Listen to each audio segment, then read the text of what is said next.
Ladies and gentlemen, welcome to another edition of live Celtics Talk Radio post-game chat. Today it's Tuesday, first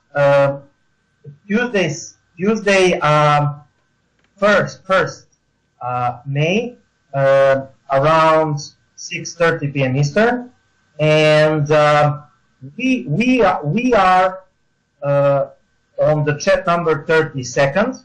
We are going to break down in this episode the game number 1, round 2, Eastern Conference Semifinals between number 2 Boston Celtics and number 3 Philadelphia 76ers. In the game number 1 in Boston, Boston Celtics demolished 76ers 117-101.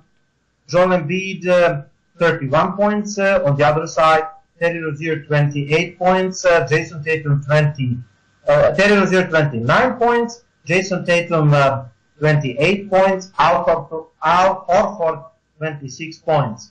Those three guys scored 82 points, which is higher than Kevin Garnett, Paul Pierce, Ray Allen ever scored as a trio. The highest amount of points that the big three, Allen, Pierce, Garnett scored was 79 in regular season and playoffs.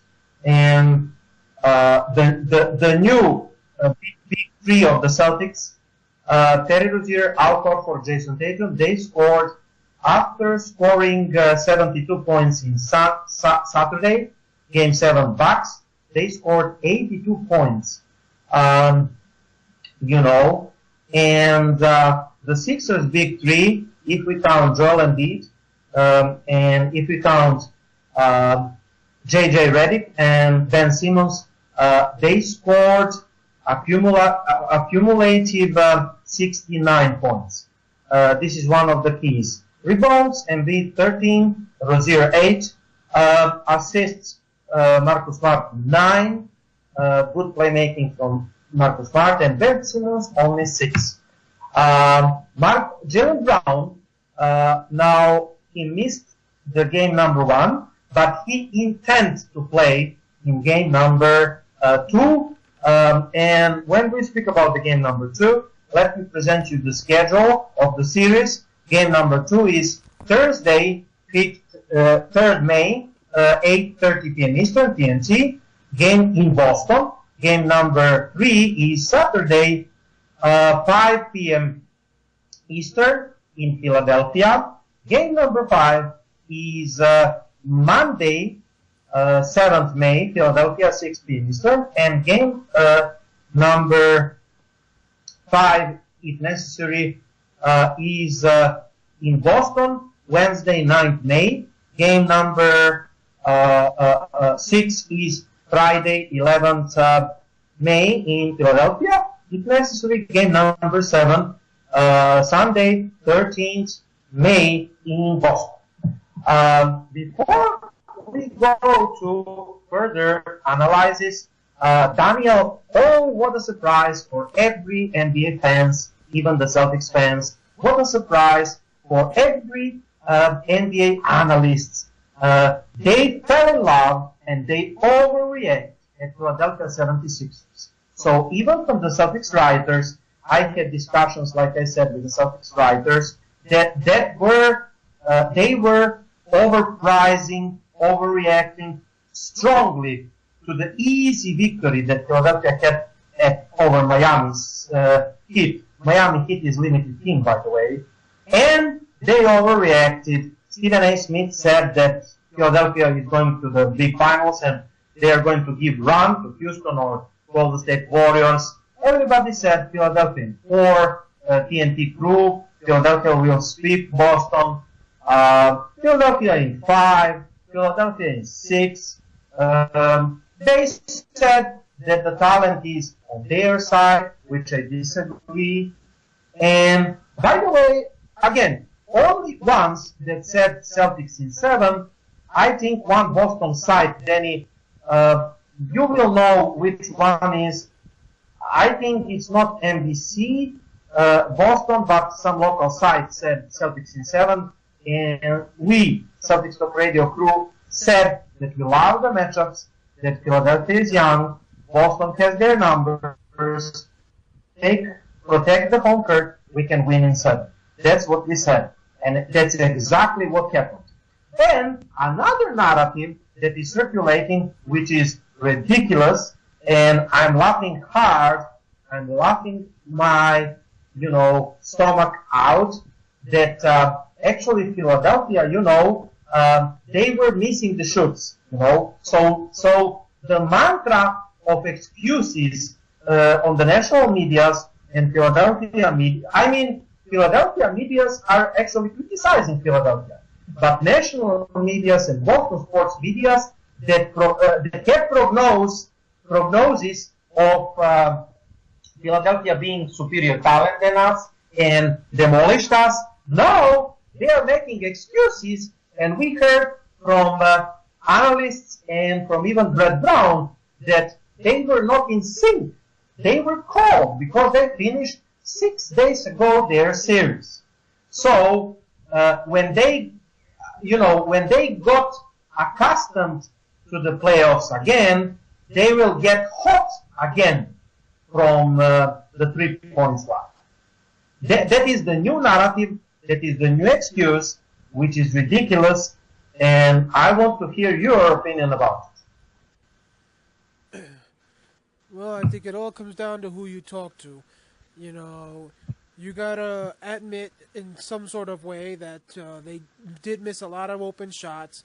And shots that I do think you gotta say they probably won't miss in Game 2.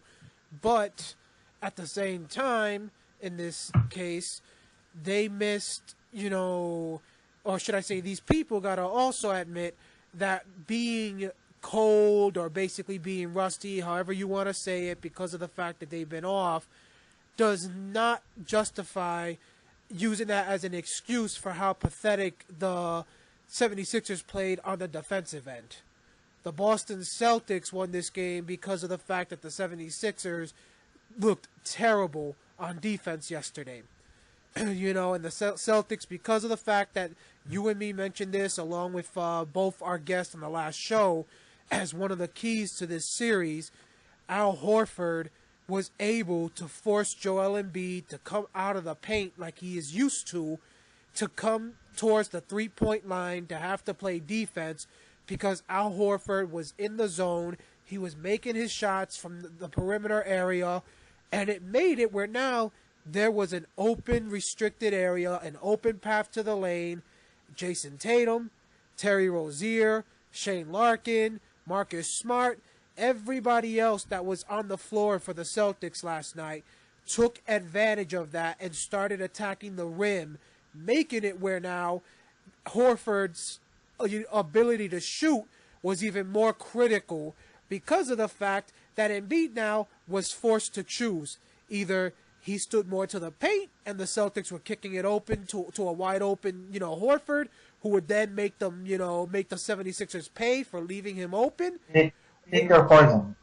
Exactly. It was pick your poison. Either you leave Horford open because you wanted to stop Tatum and the rest of the guys from getting the wide open layups, and Horford was killing you because of it, or you stopped Horford, but because of guys like Tatum and all that were basically winning their matchups against Redick and all these other guys, people got to remember, Redick and all of them may be good three-point shooters, but those guys are not really athletic. You look at guys like Saric and all of them, they are pretty heavy overall when you look at their body and all of that. And so guys like Rozier, guys like Tatum, guys like Jaylen Brown, we have the more athletic players in this series. And so we will talk about that later, exactly. Danny. This is the narrative, and I think that they made mistake. All those analysts. Exactly. If you look at the Celtics bench, the Celtics are deeper with Jaylen Brown. They have more two-way players than the Sixers. Exactly. That is the catch. Exactly. Number 22. So our guys last night took advantage of that and went attacking the rim. The only person today, Igor, that I have seen that has actually come out and said that and actually admitted there is no excuse for what happened last night, because being rusty, you can use that for why you didn't make your shots, but being rusty does not excuse you for your bad defense. Was Stephen A. Smith. Yes. He's the only one that always seems to keep it real. Max Kellerman was giving the 76ers a pass and saying that they'll beat us in game 2, but Stephen A. Smith kept it real. Yeah. Think Felger and Maz pretty much, all 4 guys gave their thoughts on the situation. All 4 chose the 76ers to beat us in this series, because they felt that technically the Celtics do not have the offense to basically beat the 76ers in this series, not because they think that the 76ers are the better team. And yet the first 2 guys that talk, which is Jimmy and Maserati, both of them felt that this game didn't change their opinion on who would win, but it did change their mind on how quickly the series would end. They think now that this series could go longer and the Celtics might actually have a chance to win it. Felger, on the other hand, felt that until the Celtics actually prove that they can win on the road, we haven't proved anything to him. And then the last guy, who is the one that basically works in the very end, the studio, who's like the biggest negative guy towards the Celtics, pretty much said that we got lucky to win in this case, that we should have lost yesterday's game because of the fact that the 76ers missed so many wide open shots in this case. And I look at that and I say, like, buddy, they missed so many wide open shots. The 76ers missed a bunch of open free throws, and yet you're saying that we were so lucky. How about the fact that the 76ers were so lucky? Actually, that is not true, Danny. They missed around 40% of the open threes. The 60% of the threes were contested and further than 3 points line. Half a meter or meter beyond the 3 points line. The Sixers have in their training center the 4 points line. They are having 1 meter away from 675, and they are practicing the threes from 775. So that way that their opponents cannot guard them. So they launched those long distance threes and they missed. But those at the perimeter, as we are going to prove here, I have analysis of the Boston Celtics defense. Those that were close, to the perimeter, the Celtics well covered them. The Celtics stayed on the shooters. And those that were seemingly to be open, those were bad threes out of transition, out of balance, and those bad threes that were bad shooting selection actually fell in against Miami. So they scored like 15, 16 threes. Overall, in 5 games, I think 58 threes, and they look like Golden State Warriors #2. But again, Miami did terrible job in their defensive schemes, and Sixers were hitting those bad and hard shots. But they think that every time when they play their threes that are long distance and bad shooting selection, that threes will fall in. Well, excuse me, Sixers, but when you run into the team that is having #1 defense in the NBA, in allowing only 36% of the threes during the playoffs and regular season, the best defending team of the 3 points line, and the best defense in the NBA in regular season, and the third defense in the playoffs. When you run into that kind of team, you cannot use your weapon of the threes. Yes, you can maybe launch 15 more threes, but I guarantee you, if the Celtics can play that kind of defense, you will miss all those threes, And those threes that seemingly to be open, Danny, they missed. Why? Because the Celtics were physical. Marcus Smart Terry Rozier, Shane Larkin, Jayson Tatum hounded the Sixers shooters around the perimeter. They were bullying them, and even Ben Simmons. And even when they are open, they lost the energy on the defensive end, and they could not capitalize their open shots. So the Celtics defense proved again that it is the best 3-point line defense in the NBA. And they let, again, 19.2% of threes, 5 of 26.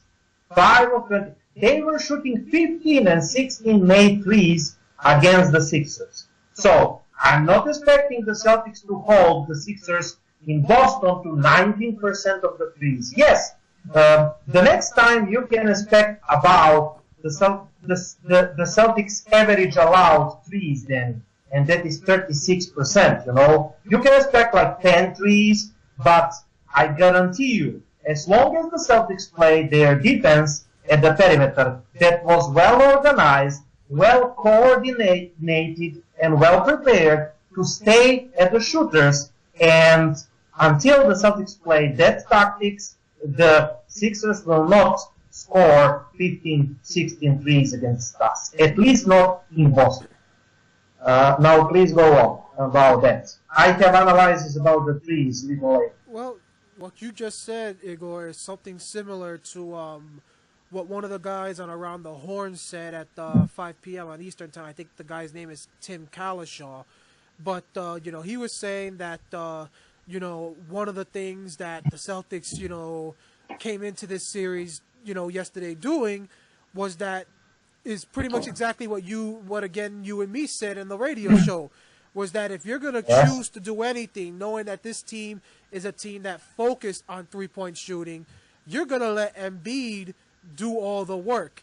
And you're going to do it by letting him go one-on-one with whoever was defending him. And you're going to let everybody else, Brad Stevens is going to yell and bang it into the head of all the players. You stay at home on your man that's shooting, and you let Embiid score as much as he wants, whether it's on Horford, Morris, Baines, you know, Greg Monroe, whoever's defending him. You let Embiid go ahead and dominate if he wants to dominate. You stay on everybody else, and we keep them ice cold. And last night, that's exactly what happened. Embiid came away with 31 points, if I'm correct, in that game yesterday. But look what ended up happening.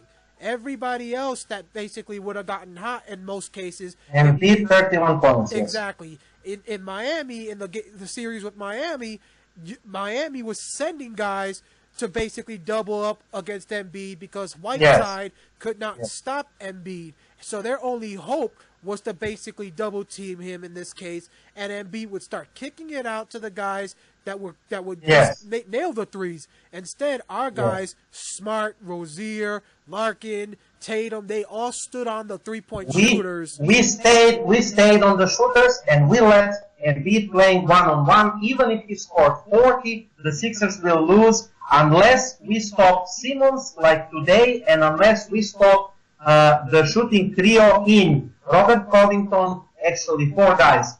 Robert Covington, JJ Redick, Dario Šarić, Marco Bellinelli, Ersan Ilyasova.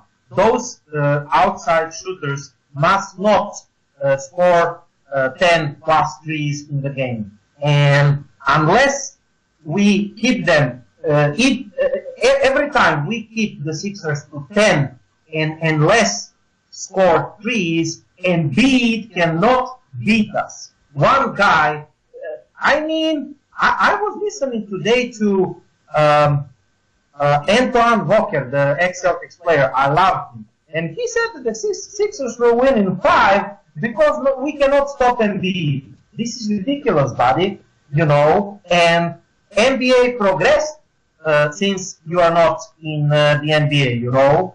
And I have information from you. Joel Embiid is not Will Chamberlain, and he cannot score like LeBron 50 on us. And even if Embiid and Simmons scored 60 on us, it's important that our big three matches those numbers. the big three of the Boston Celtics, Horford, Tatum, and Rozier, 82 points. The big three of the Sixers, Embiid, Simmons, Redick, 69 points. The difference is plus 13. That is where we won the game. And the Sixers could never defeat us with this kind of tactics unless they score 15 threes plus per game. 15 threes plus per game. That is what they need to beat us. And remember, Danny, 2009, in the series against Orlando, when they had dominant centers like Dwight Howard, I was against double teaming the big, massive, dominant, low centers. And the guys at our page that are writing that the Celtics will lose the game because the Sixers have more points in the paint, they are wrong.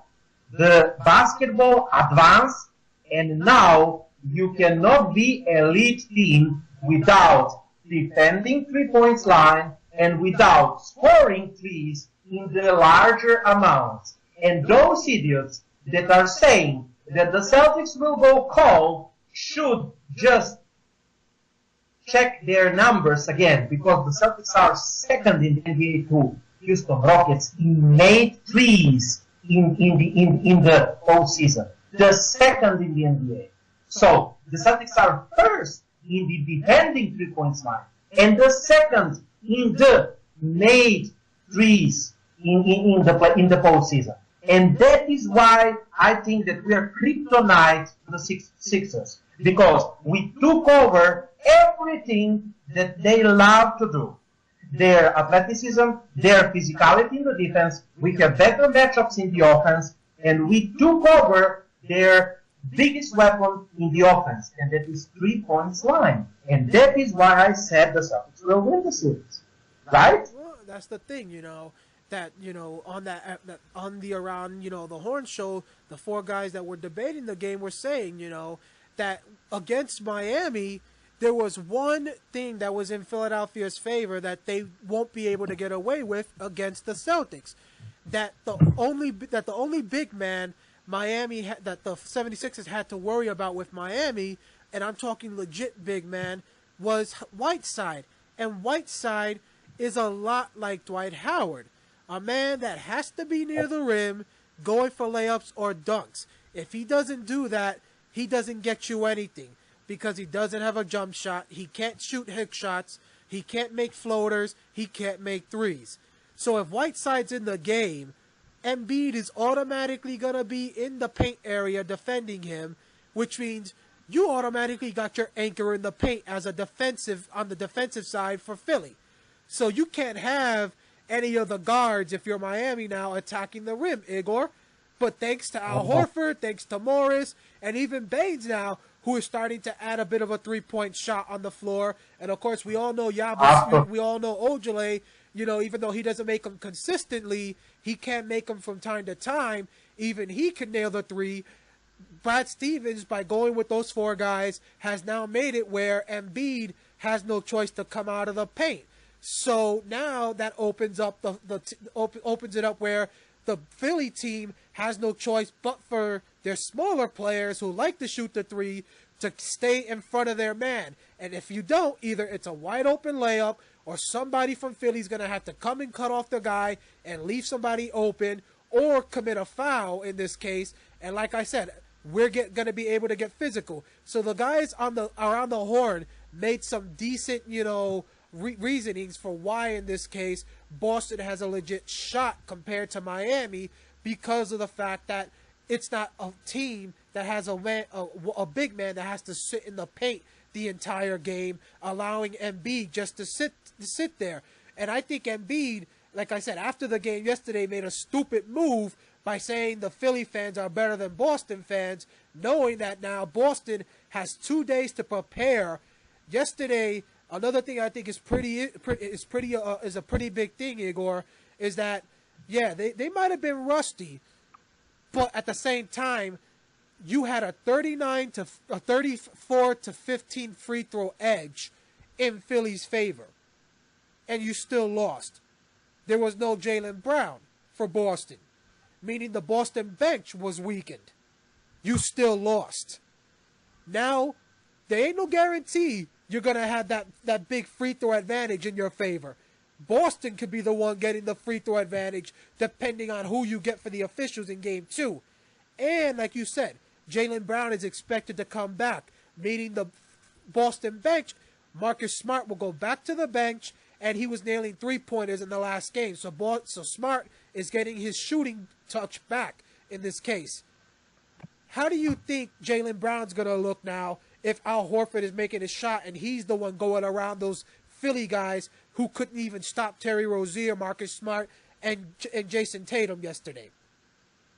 You know, these insiders in this case look stupid saying that we really can't play, that it was just rust in this case, Igor.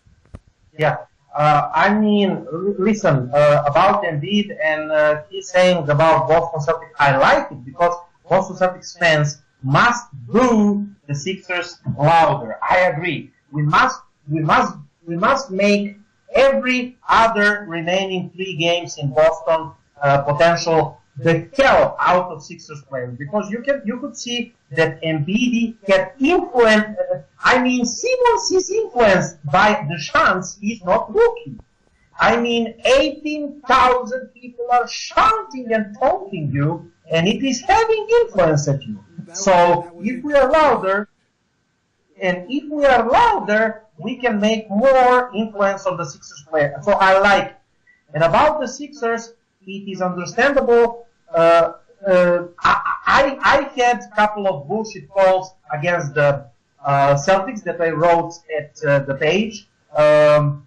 I think it was for Embiid, and I cannot remember for whom. But other than that, the officiating was good, and it is understandable that Sixers got more free throws because the Celtics shooted more threes because the Sixers were clogging the paint, So we didn't attack the rim. We were shooting outside, and that is because the Sixers has chosen to clog the paint and to protect the rim and to grab the defensive rebounds and try to run in the transition. But the Celtics prevented, again, the biggest offensive weapons, and that is the transition. The transitional defense was phenomenal last night. And also the 3-point line was guarded phenomenal by the Celtics. And when you talk about the offense, you are right about the Baines. Those 2 out of 3 that Baines scored are important. Why? Because we have the good spacing and geometry in the offense. Remember in the first half of the season, Daniel, we were talking here at the Celtics Talk Radio and chats that the Celtics with Baines in the pick and rolls, they don't have the good geometry in the offense, right? Because he's clogging the paint, and we wanted the center like Tice, like Morris. Then we can play 5-out offense or 4-out, 1-in offense that Stevens is playing, motion offense, and that way we can have better spacing and more shooting opportunities. Well, what the Sixers are trying to do? The Sixers are trying to clog the paint, and Embiid is all NBA defensive team player, the rim protector and the great shoot blocker, etc. So you don't want Embiid to be at the paint to protect the rim. If Baines is out, Embiid didn't react to him. Brett Brown said he was surprised. So that was the tactical surprise by Stevens and the Celtics. They let Baines shooting free once, the 3. He missed it. He scored the second one. What happened? The next time, Embiid was there in the corner because Baines is standing in the corner. And Embiid is there. And he cannot protect the paint in the pick and roll plays. He cannot help Because if he is dropping the pick and roll, if he is, in the paint, he can help, he can come out and help, or he can drop and he can help. If we do 1-5 pick and roll, protecting the stuff. But if he is in the corner, he cannot help. And the Celtics can play 4-on-4 pick and roll sets without the rim protector there. And that is another genius thing that Stevens and the Sixers, the Celtics trainers did, right?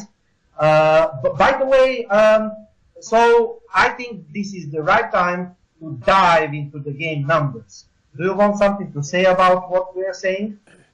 Well, like you said, Baines hitting those 2 threes were big, and it's big for the series as well.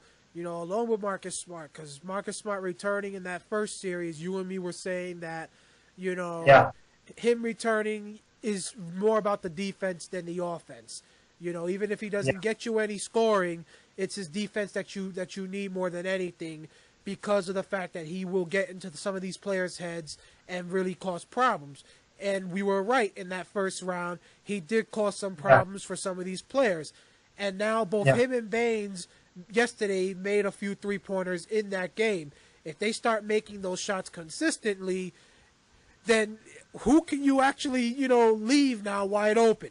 You look at it in that first round, Milwaukee was willing to leave, Baines, Ojale, and Smart wide open at times, telling them, go ahead, take the shot. We'll stop Horford, we'll stop Rozier, we stop Tatum. And it led also to let's score too. Exactly. Also let's score too. Exactly. And Larkin scored too. So they were willing to leave those guys open in Milwaukee. And now, if you're Philly, if those guys start, making shots, you're going to be like pulling your hair out of your head and wondering, like, what the heck do we do now? Milwaukee was able to get away with it. Now these guys, in Boston, everybody's scoring. Who can we leave open basically to go double team? All 8 guys. All 8 guys are scoring threes now. Even Smart. You can see it. Exactly. Even if he misses 2 shots, my commentators were joking. Smart is missing 2 threes, then score 1. Then missing next 2, then score 1. But he punished Dario Saric for sagging him, for leaving him the island at the line, So he drained the 3. So, the same with Shane Larkin. Shane Larkin did, very good tactical things. Driving to the lanes, kicking out when they double teamed him, and Horford drained the 3, So we were reading perfectly what their defense is giving us, right? Exactly. Let us dive into the numbers right now. So, the finals, Boston Celtics 117, Philadelphia 101.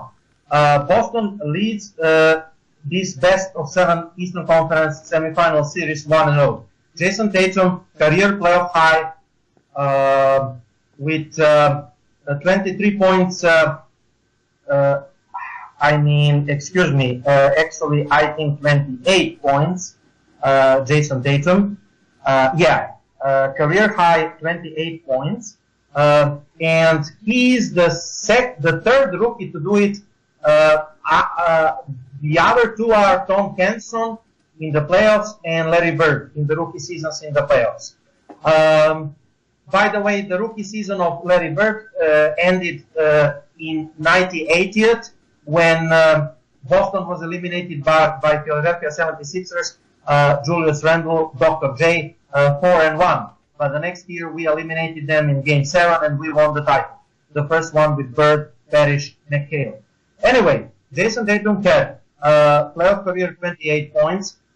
He had 22 in the Game 6 against Milwaukee, the career high previously.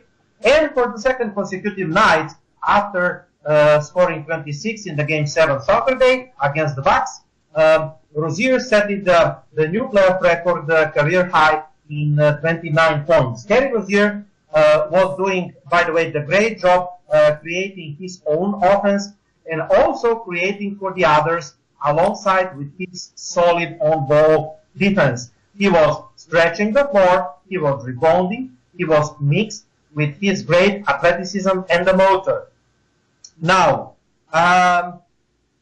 scheduling plus from the Celtics perspective. 2+ days between game number 1 and game number 2. Rookie Jaylen Brown could recover, And when we talk about Jaylen Brown, I think that this is the good moment, Daniel, to read what Jaylen Brown said, the injury report. Jaylen Brown wants to return in game 2. He is having message for the Celtics fans. I will be back, he said to NBC Sports Boston. I'm playing game 2. And he said, I was ready to play game 1, but there was some concern that I could re-aggravate it, and it became season-ending injury. I'm basically trying to come back in 2 days from the 2-week type injury. We will see what happens. If not game 2, I'm hoping for game 3 in Philly, Danny, but I'm really hoping to see him in Thursday, But this injury is 2-week rest, okay? And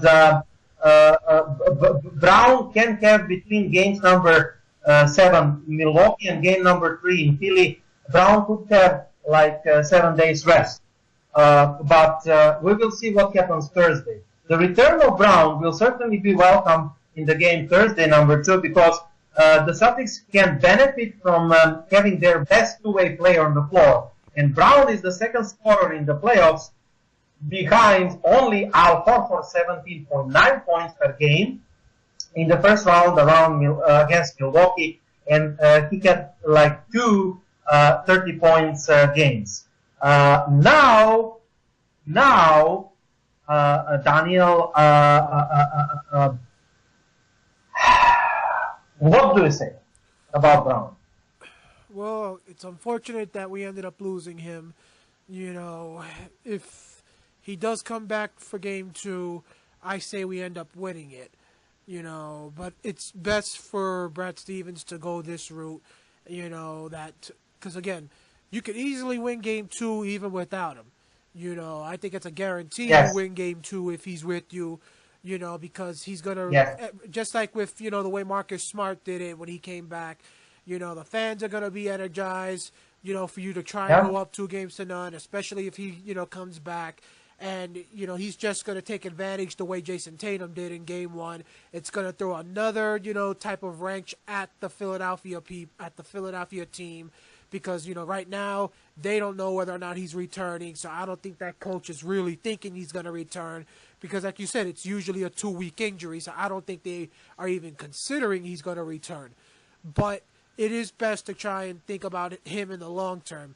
It was best to hold him out yesterday because of the fact that, unlike some of these other series that are going, every other day, thanks to the situation with the Boston Bruins and the Tampa Bay Lightning series right now, there's, a conflict with the scheduling. So, unfortunately, they couldn't go the route of giving the Celtics and the Philadelphia 76ers, the game yesterday and then doing it on Wednesday for game 2 because the Bruins and the Lightning are already scheduled for game 3 of that series on Wednesday night in the TD Garden. So they had no choice but to push it to Thursday night for game 2 in this series. So it was best to let him skip game 1 to try and give him that extra, few days to try and get him to make sure he gets back. In my opinion, it's best to make sure he doesn't do anything, Igor. Don't have him doing anything. Don't have him practicing. Don't have him doing anything except trying to take it easy and, maybe a few things maybe that the doctor might recommend, but don't have him doing anything strenuous on that area, to make sure he is back for game 2. If not, then fine. If he can't do it because it's still, painful, you give him again game 2 off. If you don't come back, go to Philly tied, or should I say down, win it up 2-0. If you go with a 1-1 tie, it's still fine because I do think this team is capable of winning in Philly if you have Jaylen Brown with you. If you don't have Jaylen Brown, then I think there's question marks whether or not you can actually win in Philly because of the fact of how some of these guys played in round 1 against Milwaukee.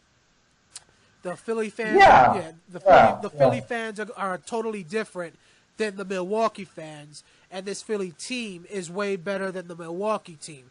So Absolutely. if you couldn't beat Milwaukee in Milwaukee, there ain't no way you'll be able to beat the Philly team in Philly without Jaylen Brown there.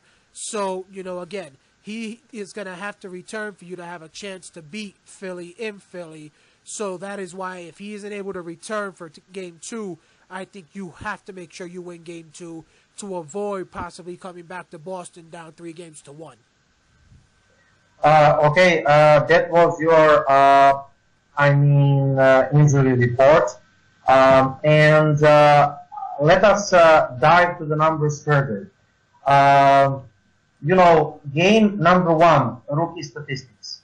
Jayson Tatum, 28 points, 8 of 16 field goals, 3 rebounds, 2 assists, 4 turnovers.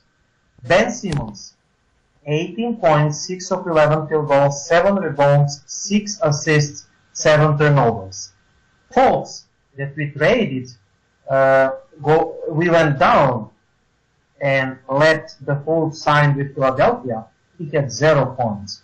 So tell me, Danny, isn't Daniel Ainge looking like a genius right now? Of course he is.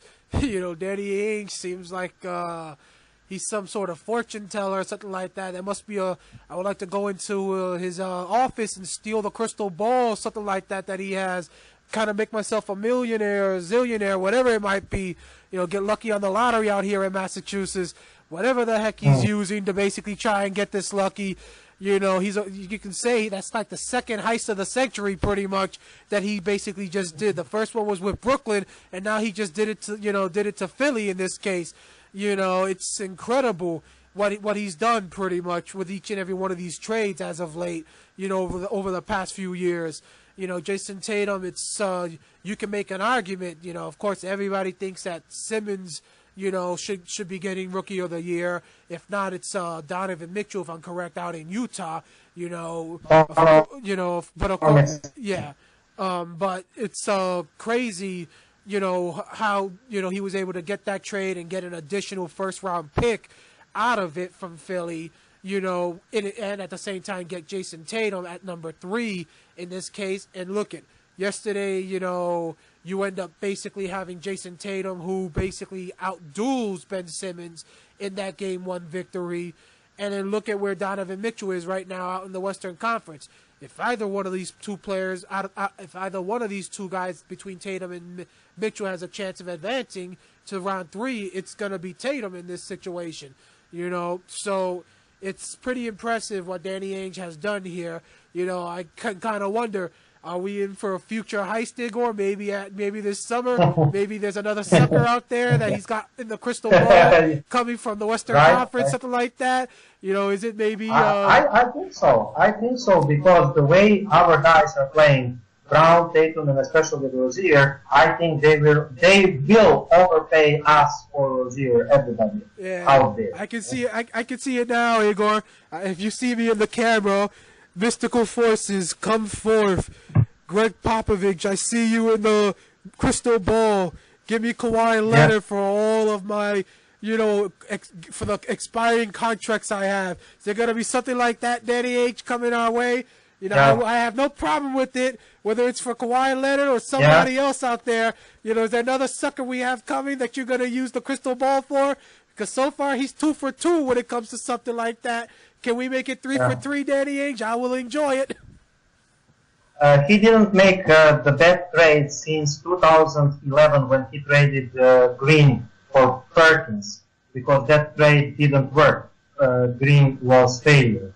Anyway, this last night's loss, it was the worst loss for the 76ers since December 23rd, 56 games, 56 games ago, yeah.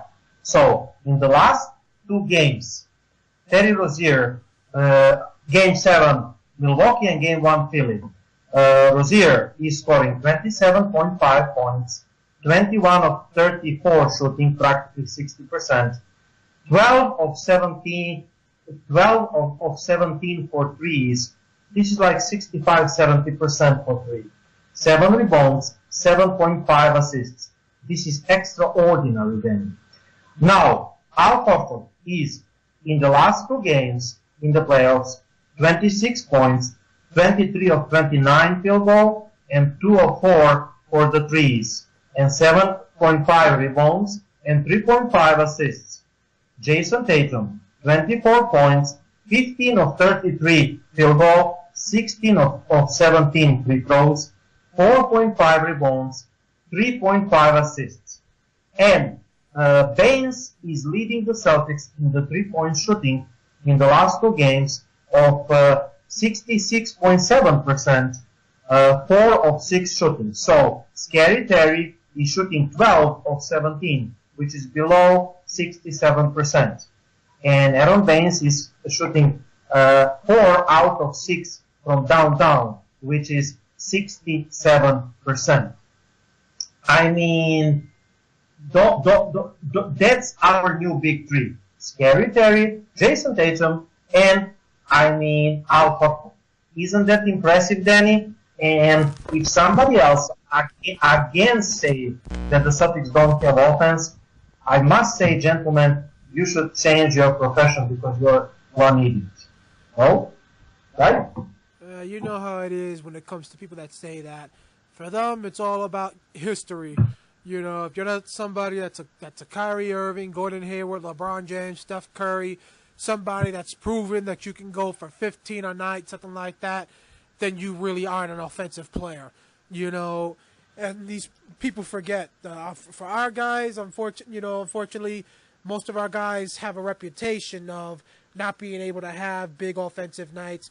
But hey, this season they haven't really had to have big offensive nights because we've had Kyrie Irving, somebody who's been able to basically have that type of performance.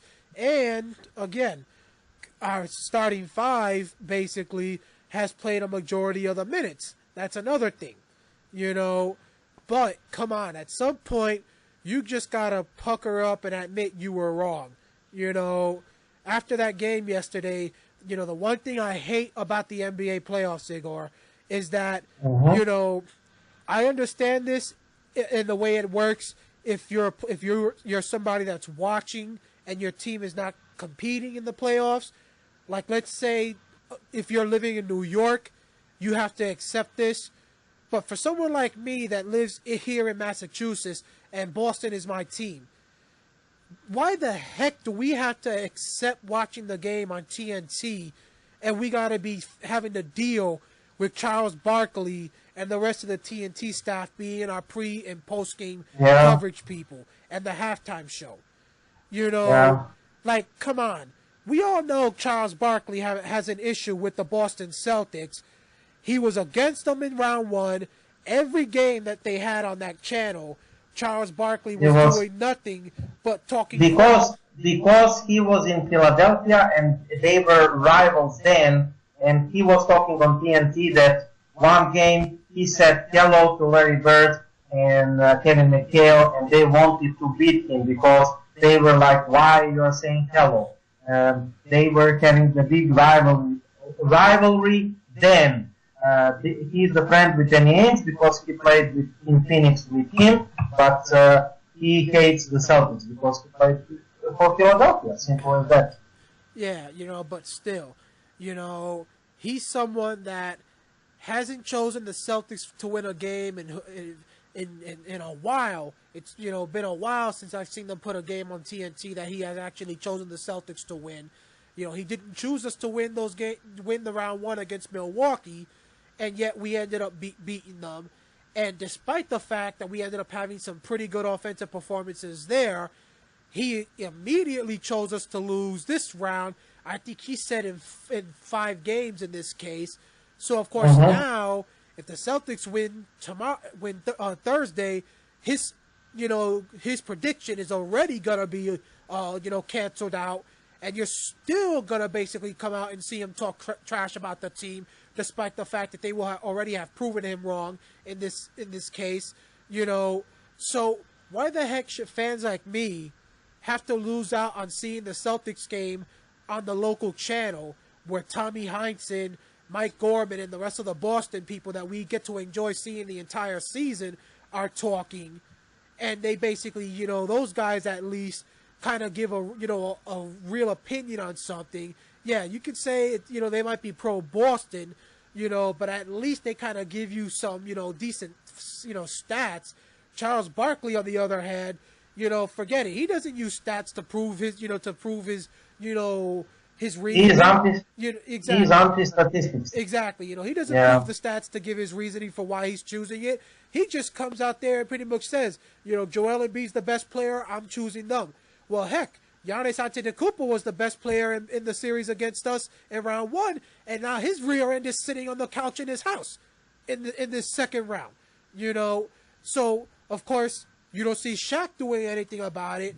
You don't see Kenny Smith doing nothing about it. Charles Barkley is lucky I'm someone that doesn't work on that channel. With him in that pregame show, because I would be saying, live on television, on that show. Like, what the heck is your problem with the Boston Celtics? Right now, you wouldn't be picking that Philadelphia team if they would have had Kyrie Irving and the rest of those boys. Can you at least admit that in this case? So if that's the situation, deep down they still have a chance to win this series because Philadelphia isn't as good of a team as you think. So if that's the reason, why in the world do you want to continuously put the Celtics down left and right every chance you have? And, force them to at least admit it, But no, we got to sit here and be stuck with him, Igor, each and every game, the rest of this series in all likelihood, unless they put the game on ABC or something like that, or the NBA TV channel, we're stuck with him every game. And no matter how much we win, Igor, no matter if we blow him out by 50, he's going to come out and say our offense was terrible. That's the way it's going to be, unfortunately for us. Our offense was decent yesterday. I don't think we'll shoot as good as we did yesterday with the three-point shooting. But, hey, as long as you get the victory, that's all that matters. How many times have we seen LeBron and those boys barely get the win? Think about it. They barely got the win against Indy the other day in Game 7 on their home court. And look at everything that had to go right for them to win. LeBron had to score nearly 50. They needed nearly 40 free throws to Indy staying in the teens. Yet, do you see Charles Barkley basically coming out and talking crap about LeBron and them? No. Do you see him talking crap about any of these other teams that are out there? No. But yet, because Boston doesn't have their star players, you got to talk crap about their offense. Come on. You got to start giving Boston credit and at least, being decent when it comes to them playing. If they get the win, be willing to admit in this situation that they got the victory in this case, and maybe I might be wrong when I talk bad about them. Other people are basically willing to do it. Those guys on the TNT crew got to be willing to do it as well. Okay, let us continue with the numbers.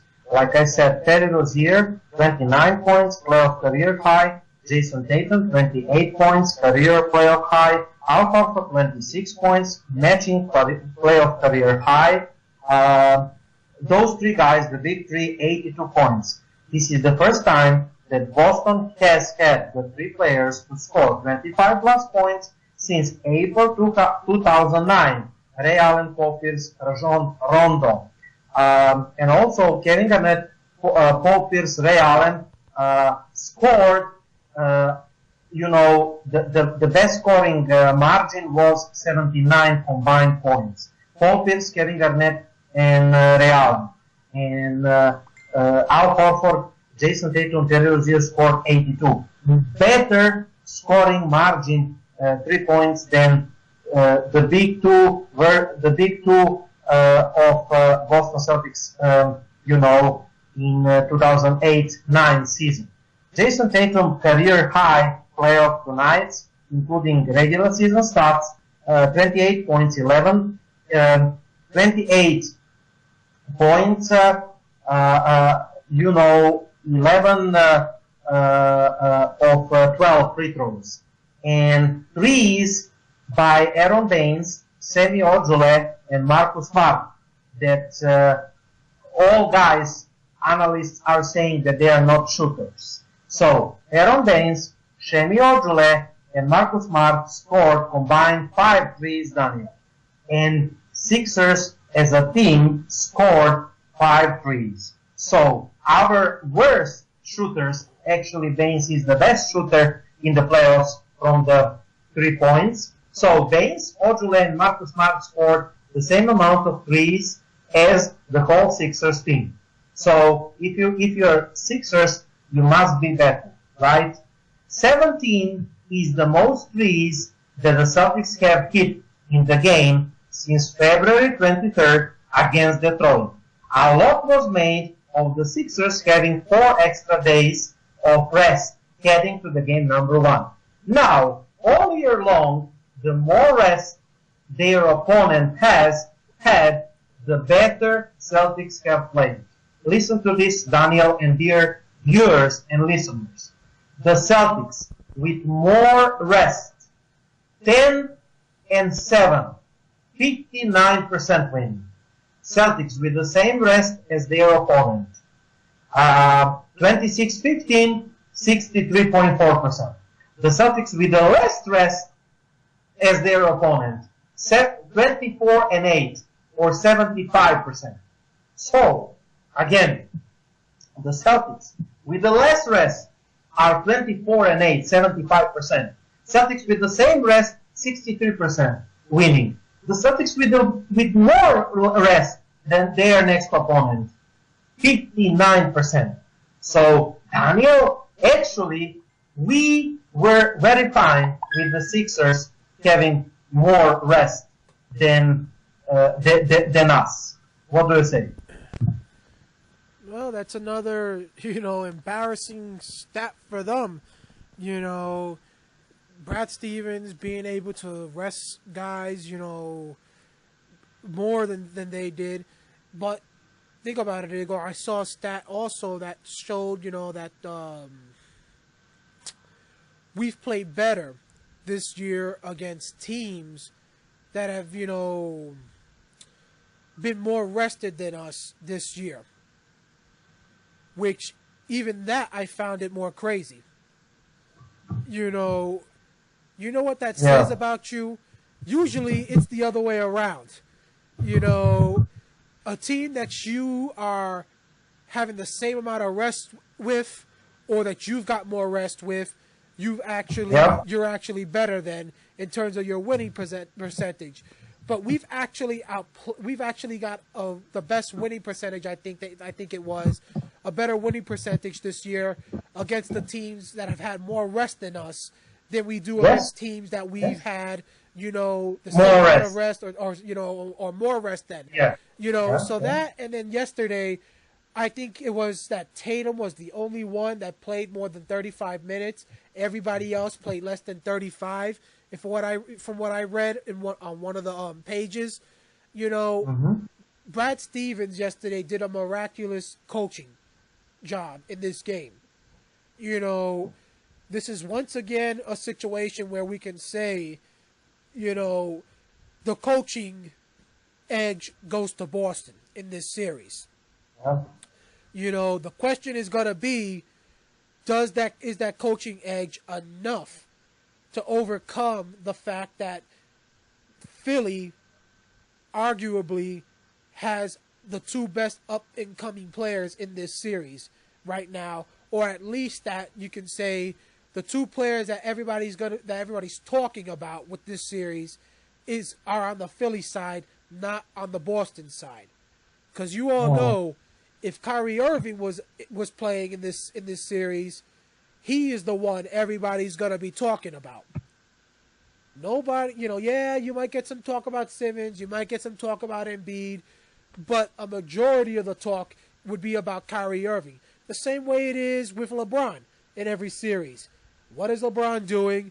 How is LeBron feeling after this game? What did he do? He takes the blame, he gets the credit, all those things, Igor, when it comes to LeBron.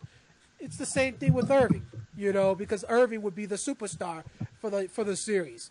Right now that's the position Embiid is getting. So, the question will be, can Brad Stevens outcoach the Philly coach enough for you to basically win this series? And in game one, he did just that. He ended up making the adjustments that took Philly out of what they wanted to do, like you said earlier, and the Philly coach didn't have an answer for it. His players didn't know what to do. Simmons had more turnovers, Igor, than field goal attempts. That's because we will come to that goal. But that's, and one of the reasons for that again is because of what Brad Stevens did to him. That again is why you gotta say Brad Stevens right now. There's only one coach in this league that maybe you can claim is ahead of Brad Stevens. And you can say that probably due to respect, and that's Greg Popovich. But there is no way anybody else in this league should be getting a nod over Brad Stevens. Not the coach in not Dwayne Casey in Toronto, not this coach in Philadelphia, not the coach in Milwaukee. Not Steve Kerr and the Warriors. There ain't no other coach that should be getting the credit over any more credit for what he's capable of doing than Brad Stevens does. And like I said, it's gonna be, can Brad Stevens make make enough adjustments for us to outsmart this Philly team? Because I don't think that Philly coach is really good enough to actually basically, to actually outsmart Brad Stevens. It's for them. It's the Philly people. It's really, how dominant can Embiid and Simmons be, and will Brad Stevens be able to make the adjustments? This series is really going to come down to Embiid and Simmons versus Brad Stevens. Anyway, I wanted to say we are a young team, the third youngest team in the NBA. The rest, like I said to our members were telling me, well, the Philly is more rested, they are better than us, they will sweep us. The rest, guys, is not excuse in the playoffs. Only idiots, only crybabies are using rest for the excuse. We have the young guys. Those young guys can play every other day or every third day in the playoffs, and they can be better than their opponents. And that is all that we needed to know. Like I said, no Celtics made more than 10 free throws in any of the 82 games in the regular season. Now, Al Horford 13 did it game 1 against Milwaukee. Jayson Tatum 11 did it in the game 1 against Philadelphia last night. Now, Terry Rozier, fun fact, with 7:25 remaining at Sacramento, March 25th, the Terry Rozier committed the fourth turnover. It hasn't happened since then. This is the 5 weeks, 15 games, 99 minutes since his last fourth quarter turnovers. Again, 4 fourth quarters turnovers. Fourth quarter turnover. He didn't make one single fourth quarter turnover until the Sacramento game March 25th. And also, it has been over 30 years since the Celtics kept 25 point scorers in the non-overtime game. 2018, again, Rozier 29, Tatum 28, Horford 26, accumulative 82. 1987, Robert Parrish, 30 points in the postseason, of course. 1987, Robert Parrish, 30 points. Kevin McHale, 27. Larry Bird, 26. Actually, when you calculate that, it is like 6, 7, 13, 4, 6. Let me calculate. So I think that actually we did better than original Big Three, But I will tell you, in one single minute. No, they were better. So, Bird, Parrish, and McHale, 87.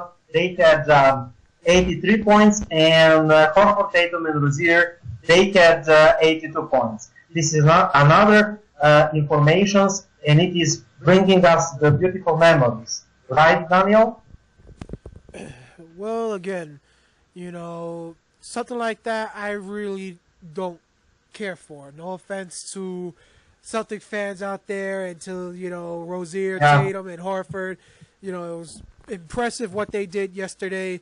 Those guys combined ended up, pretty much winning this game, because when you look at that number together, they ended up outscoring, in this case, Saric, Embiid, Simmons, and Redick all combined. So you pretty much, if you want, because Covington only scored 3, you can say they pretty much, basically matched up the entire starting 5, Igor, for Philadelphia. Yeah. So you can again. I'm comparing them against Philadelphia Big Three. Yeah, I'm just saying that that in this situation, for me, it's impressive because of what they were able to do and how much it meant to the game itself. Because of doing that meant the starting 5 for Philly really didn't do anything now, and now it just came down to whether or not the bench for Philly stepped up. But for me, when you try to compare something like that to the other big threes from the other eras, whether it's Ray Allen, Garnett, and Pierce, or the big 3 prior to that with Bird, McHale, and Parrish, and all the others, and Russell and all those other guys, you got to also consider the errors. Like I always tell people, the era, this era right now of basketball ain't nothing compared to the era that those big threes back then played. This era is so weak in terms of the way the basketball is officiated, things like that. Yeah. If you take Horford, Tatum, and Rozier, let them play in the basketball basically that Garnett, Pierce, and Ray Allen played just a couple years ago, do we see them getting any of the types of calls they got last night that allowed maybe some of the free throws they got? Do we see the mistakes that Philly was making in any of those games that, back then? And you could take both those big three, Igor. Take the Garnett, Ray Allen and Paul Pierce, big 3 along with Horford, Rozier, and Tatum, and take them both back to the big 3 prior to that. Take them to that era. We all know probably neither one of those big 3s would be able to do what the big 3 prior to that, because that era, heck, you get punched in the face, you probably still ain't going to get a foul call made in your favor. That's why I say guys like, LeBron and all them today, come on, you get a paper cut basically, you get a flagrant foul called in your favor against the guy. It's as simple as that. So the guys like LeBron and all them today, you're pretty much made of paper. That's the way the NBA treats you in this situation. So, it's impressive what it meant to the game, and I give them credit because of how long it's been that a big 3 has basically been able to score that much for the Celtics. And again, it was a huge accomplishment. But come on, you can't be comparing, something like that to the big 3s of the past, because the era we are in is so much more different to the eras of the past. Okay, now this is the right moment to give you in details analysis of the game. That means, Daniel, that we're going to do my favorite part of the show, of analyzing every single game, because I'm a big statistics guy, as you all know, and we're going to compare. We have advanced statistics, we have common statistics from the game. So let us dive into statistics. The game was won, like we all know, 117-101. The first quarter, 25-22. Celtics, the second quarter, 31-23. Celtics, third quarter, 31-30. Celtics, and the fourth quarter, 30-26 Celtics. The Celtics won all 4 quarters, by 3, 8, 1, and 4 points respectively, accumulative 16 plus 16 for the Celtics. Now, inactive players for the Celtics, that is very important to know. Hayward, injury, left ankle rehab. Irving, injury, left knee surgery. Tice, injury, left knee surgery. And Jaylen Brown, right hamstring injury. Brown should return games 2 or 3. Points in the paint. Actually 76ers thanks to 31 points of Embiid. They outscored the Celtics in the paint. They were 46-40 in the paint, Daniel, plus 6. Points in the paint, Sixers shooted 23 out of 42, 23 out of 42, 46 points. The Celtics shooted 20 out of 33 in the paint, or 40%. The rebounds, this is actually interesting. Now, when you look at total rebounds, the Sixers out-rebounding the Celtics, 45-36 plus 9. And that is actually why I'm telling Daniel, those guys in the page, you are living in the 80s, and today it's 2018 era, because the basketball is not like it used to be, and you cannot win the game only by out-rebounding the team, you know.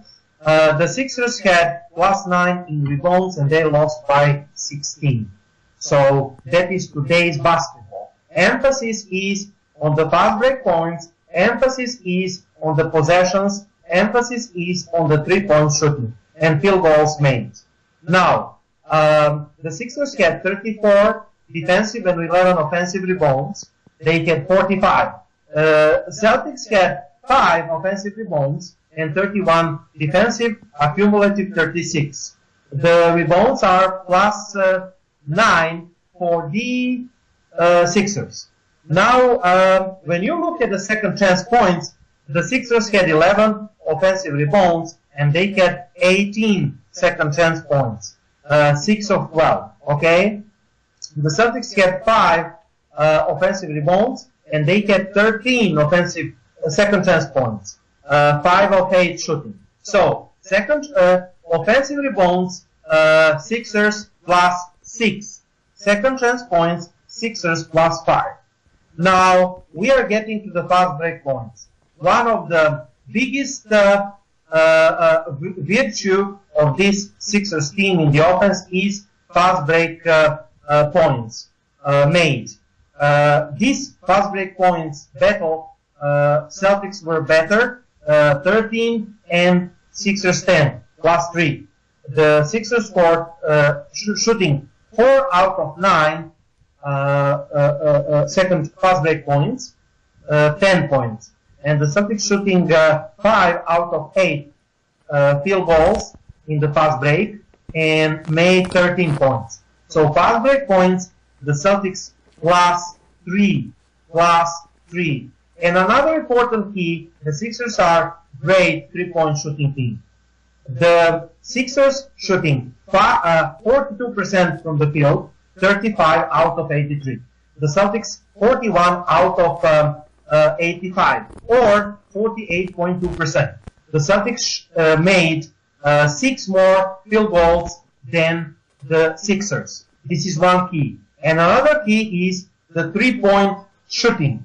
The Sixers shooted 5 out of 28 for 3, which is 19.2%.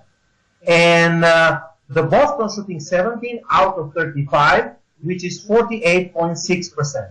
So Boston made 17 and the Sixers made 5 threes. The Boston was plus 36 from the 3-point line, plus 36 from the 3-point line. I will add one more information.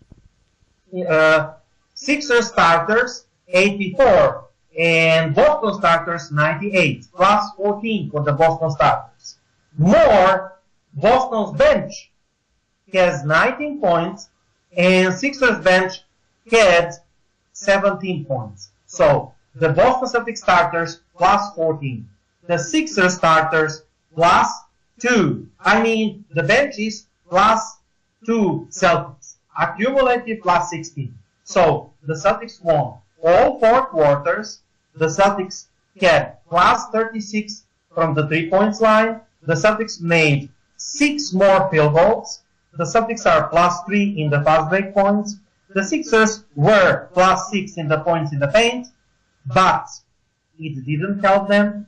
And, it was overall very dominant performance by the Celtics. What do you say? Well, rebounding, I'm not surprised. Because when it came to the rebounding, we were focused more on giving up the rebound just to get back, to focus on finding our man, to make sure we didn't give up no threes in transition.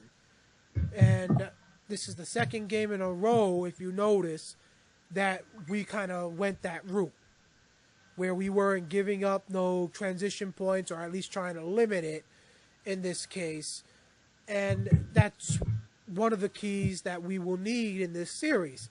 Because again, just like you and me said for the game against Milwaukee in Game 7, Milwaukee is a team that depends on transition points because of the fact that it tries to get to the rim a lot for layups. Now with Philly, they depend on the transition game a lot because they try not to get to the rim. They try to use the transition to go for the 3-point shot. And so Boston was focusing on getting up the shot. If the ball gets bounced out, hit the rim, it comes out to one of their guys, then fine. But if it comes down, you saw 4 guys already going back to the defensive side of the ball. Should I say towards their defensive side of the court? In this case, making sure that there was a wall already made, so that nobody was basically going to be able to get a wide open shot. Somebody was already going to be there ready to basically contest a 3, and you were not going to get a layup because Horford or someone like that was already there. So the guy's defense was well planned in this case. So I expect that to continue.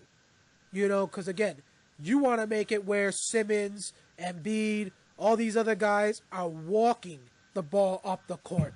You want to slow the game down in this case, because out of these 2 teams, the team that is more qualified to actually go a half-court game is Boston. Look at the 2 guys that are playing the point guard position right now. Simmons versus Rozier. Simmons, of course, as the fans let him know, you're not a rookie. But technically, this is your first year of playing, but it's not your first year in the league, which is why everybody says you're not really a rookie, but it is your first year playing. Rozier is somebody that's got at least a few years experience. And this year, he's somebody that's been getting trained, guided by Kyrie Irving, arguably the top point guard, or one of the top point guards, depending on who you put ahead of him, pretty much. Top two with Stephen Curry. We saw that on the Golden State Warriors game. Exactly, so you're being guided, and trained by Kyrie Irving.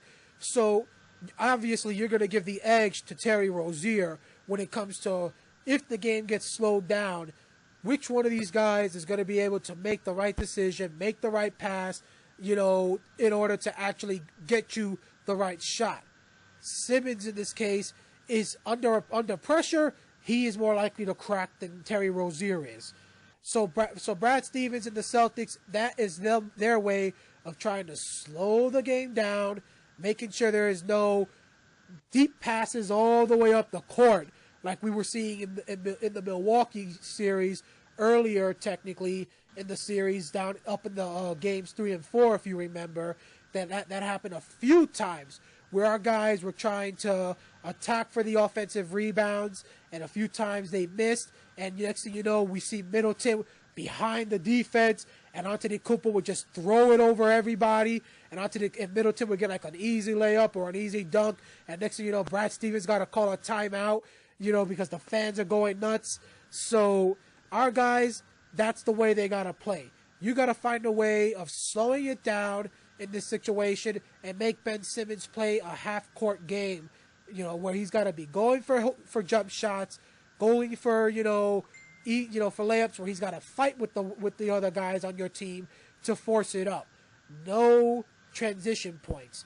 And in Game 1, it worked. You did the same thing to Milwaukee in Game 7, and you held them to 0 in this case.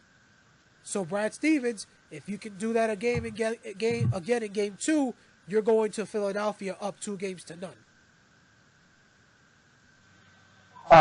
Okay.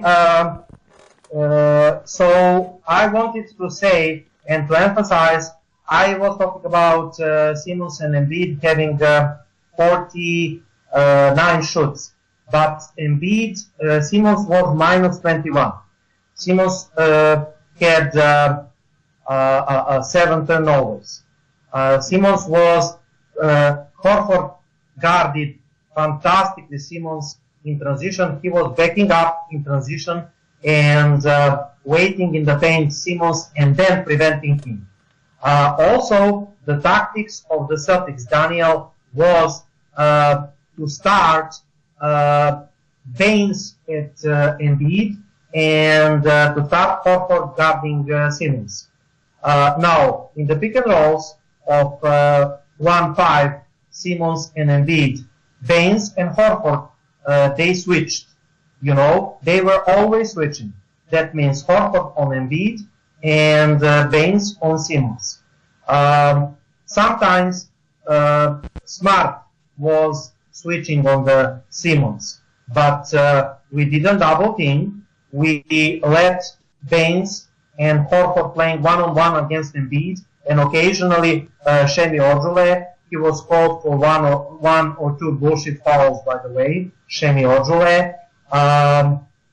But we didn't double team Embiid.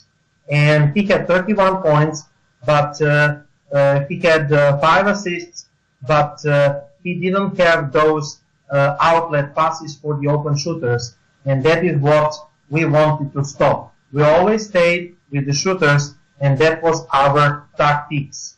Now, JJ Redick was 20 points and 3 rebounds and 3 assists, 0, but he shooted only 2 of 7 for threes, which is exactly what we want. Like I said, Boston Celtics stayed with the shooters. Smart, Rozier, Tatum, Ojeleye, Larkin, they were rotating at their shooters outside of, Embiid. They didn't help down low. Their bench, like I said, Daniel, and their shooters that beat in 5 Miami with their rain of threes. Look at this. Robert Covington, 0 of 6 for threes. Dario Saric, Robert Covington, 0 for 4 threes. Dario Saric, 0 for 4 threes. Marco Bellinelli, 1 of 2. And Ersan Ilyasova, 0. Practically the 3 shooters, Robert Covington, Dario Saric, and Ersan Ilyasova, that defeated Philadelphia alone, that are dangerous, they shooted 0 for 12, for 0 for 11 for threes, 11-0 for threes, and that is fantastic Boston defense. And of course, they missed some open shoot opportunities. And Bellinelli, the 4th shooter, he shooted 1 of 2 for threes. And plus, JJ Redick, 2 of 7 for threes. So you are getting the bad shooting night, and you're getting the picture of the Boston Celtics tactics. defending transition, defending 3-point line, no doubling team Embiid, switching with Baines and Horford on Embiid, and defending transition. Everybody abandon offensive rebounds, get back to prevent the transition. We are waiting Simmons in the paint. We are not doubling team Simmons too. And Horford was doing fantastic job on Simmons. And Simmons get nervous at the end. And the Sixers were useless. Also, I would argue, Danny, that the Sixers don't have the two-way players at their bench. But I will wait until your response to this, my analysis. What do you say? Covington, Ersan Ilyasova, and Dario Saric, all 11 for threes, Bellinelli 1 of 2. Well, like I said, I don't think you're going to see that again happen in this series, which is why when you hear people say we got lucky, you can kind of say, okay, maybe you're right, but people got to also admit that they were lucky also because we didn't have Brown, and Brown would have made a difference even if they had made those threes. But, I also feel that people gotta realize that in this case, look at what you would have been dealing with.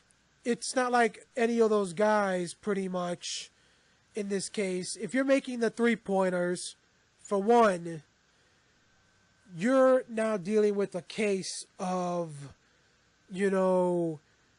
how many shots did those guys, Igor, if you look at it, they made a bunch of well, should I say in the first round, yeah, they shot way better, but you got to look at the team they were facing. Like you said, we're the top 3-point shooting, 3-point defensive team in the league. It's not like they were facing a team that was anywhere near the top in round one.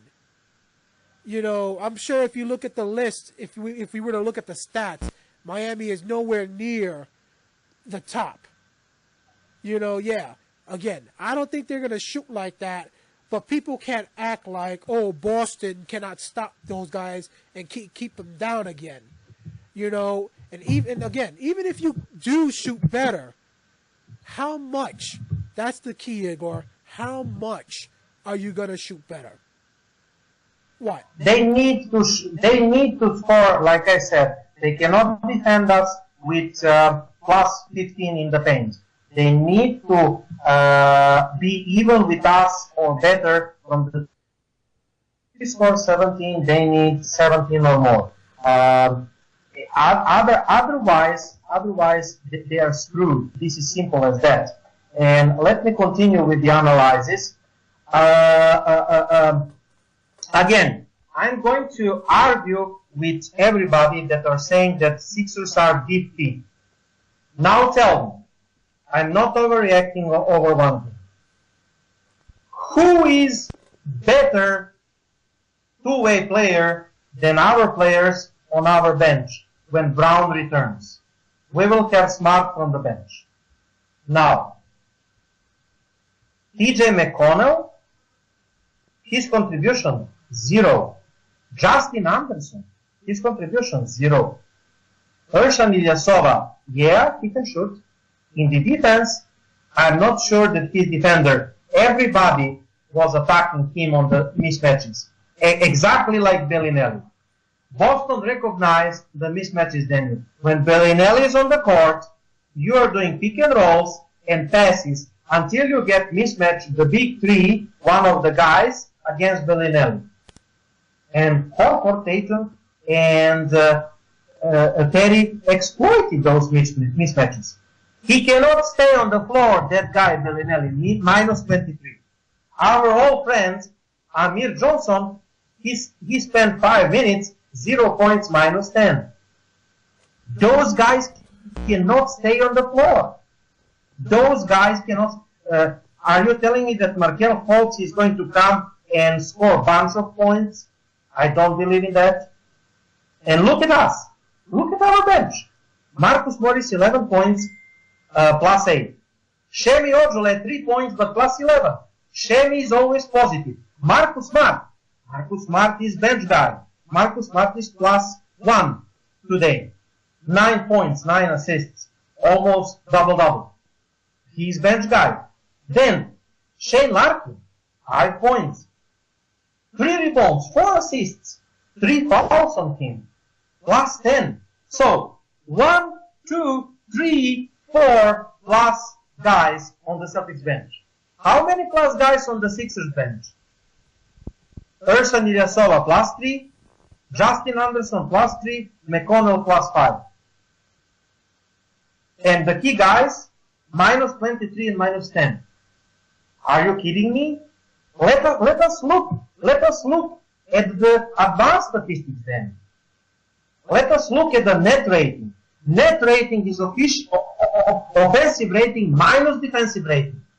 That is adjusted to the pace and other parameters. Net rating negative guy cannot stay on the floor. Who is net negative rating in the Sixers? Robert Covington, their second best perimeter defender, -25.5. Dario Saric, their second best big man, -33.8, the worst. Joel Embiid, he scored 31. But you know what, Danny? What do you think? Was he positive tonight? No. He was -4.5.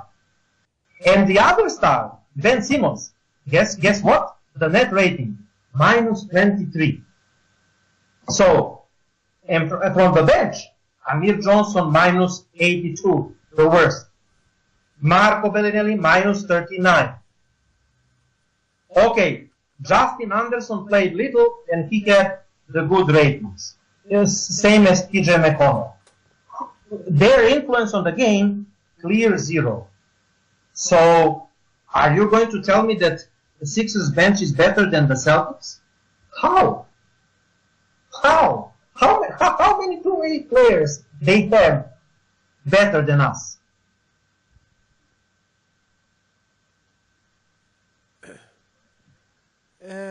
I literally do not know how anybody can argue just because of a positive negative rating that goes positive for somebody who plays a few minutes can make it that they're better. Anybody that can say that is really gotta go to a Bellevue hospital and be examined to be admitted, for a yearly stay basically, and skip next year's trip, next year's season or something like that, But like I said, right now, you look at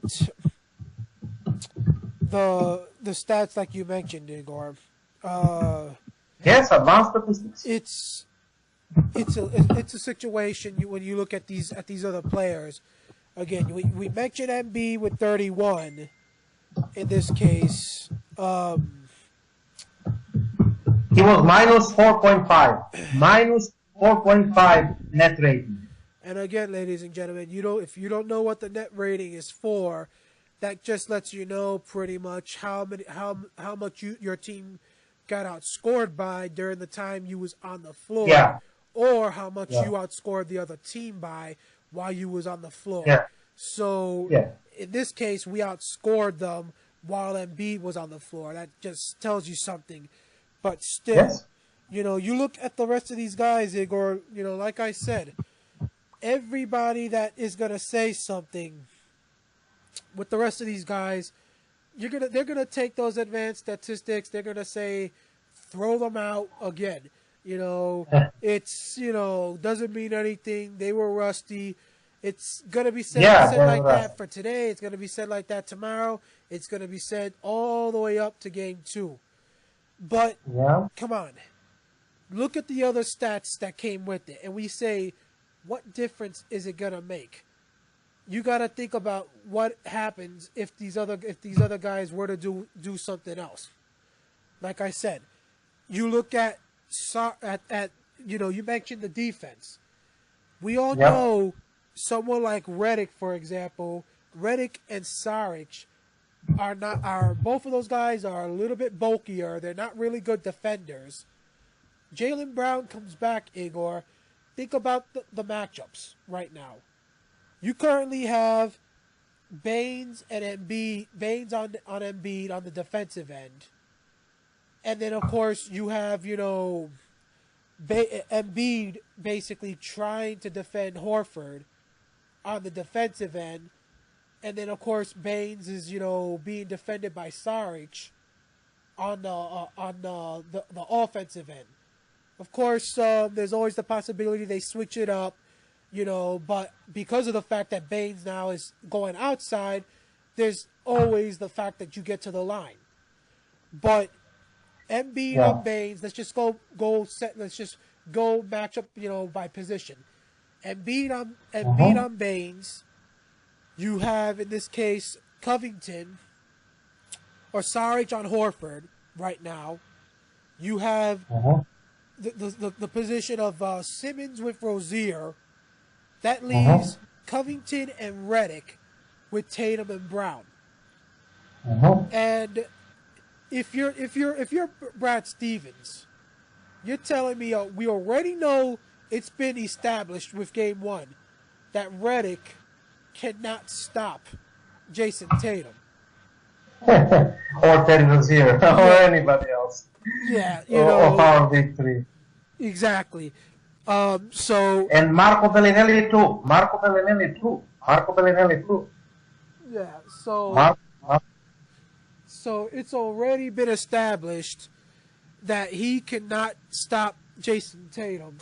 So, meanwhile, with Jaylen Brown, are you telling me that with Jaylen Brown, Brad Stevens, if you're people that are thinking about Brad Stevens, he can't come up with some sort of an idea to get Redick or Bellinelli or Ilyasova if they're in the floor, or let's say someone like Saric, one of these other guys that are a little bit slower, a little bit agile, onto someone like Jaylen Brown, who we all know has the, knack for trying to attack the rim.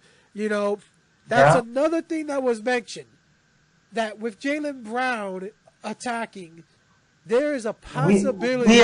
We are absolutely deeper team than the Sixers. That is what I'm saying, and we have better matchups. Well, and not only that, but there is the possibility also that you get Embiid into foul trouble. Yep. What in the world is going to happen to that team once you get him into foul trouble? That is one thing that an article, Igor, that was put up in our group ended up saying in regards to the Boston, in regards to the 76ers compared to the Milwaukee Bucks, that in this situation the Milwaukee Bucks were a better team when it comes to defending the paint than the 76ers are. So if you're Brad Stevens, these people cannot tell me that you don't think, we may be giving up the rebounds and all that because we're trying to stop the transition.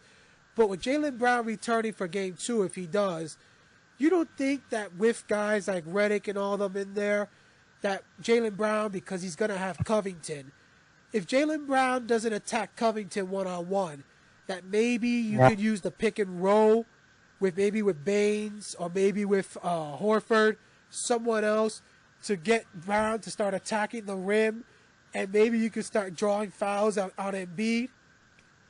If that happens, Igor, and Embiid gets into a foul trouble predicament, forget it. As forgive the language, as they say, but all hell is gonna break loose for Philly, because after he's out, they ain't got nobody else. It's not like they said in the article. It's not like Milwaukee after they had Antetokounmpo. They still had Thon Maker. They still had Henson. They still had a few others that could come in and try to actually defend the paint. Amir Johnson, Igor, as you and me know, Amir Johnson is really not a decent player.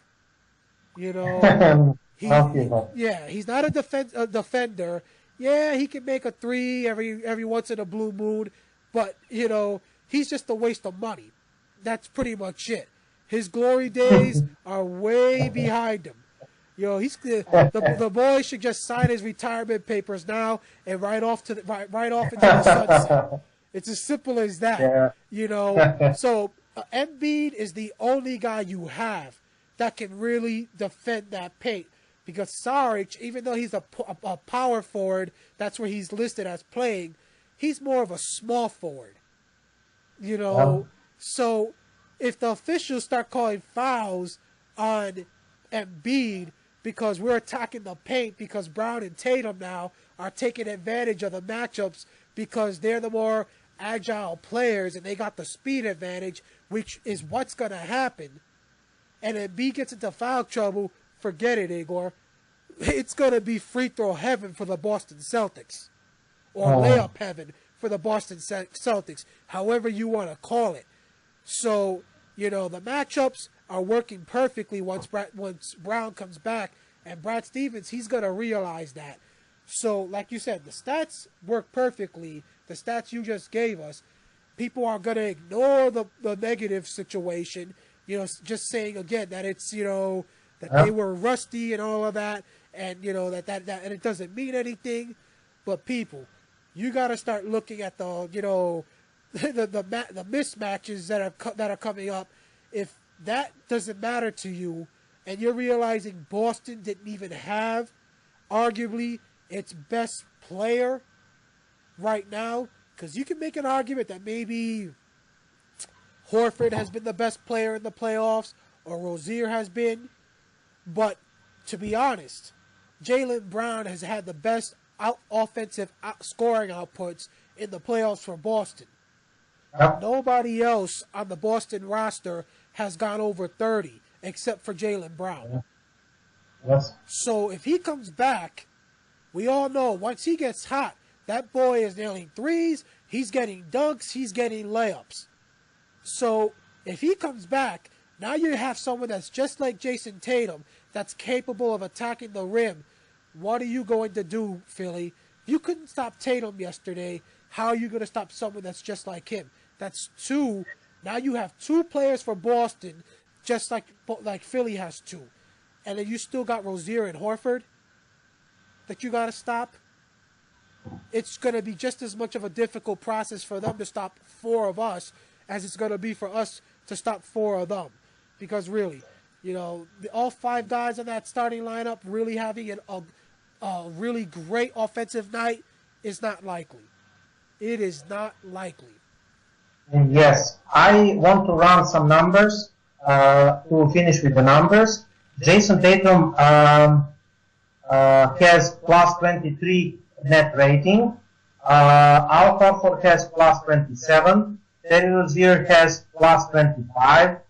Shemi Ojule has plus 24 net rating. So you see, guys, you don't have to score tons of points to be useful. Shane Larkin has 24 net rating, and those guys, Jayson Tatum, Al Horford, Terry Rozier, Ojule, and Larkin have 24 and 23 and more net rating.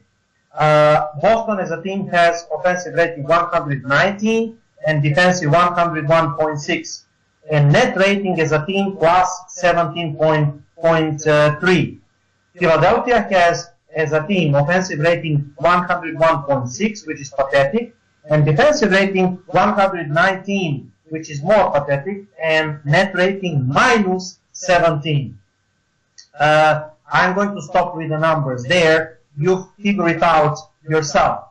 I want to talk about a couple of things. First of all, what happened when Celtics play Terry Rozier, Shane Larkin today?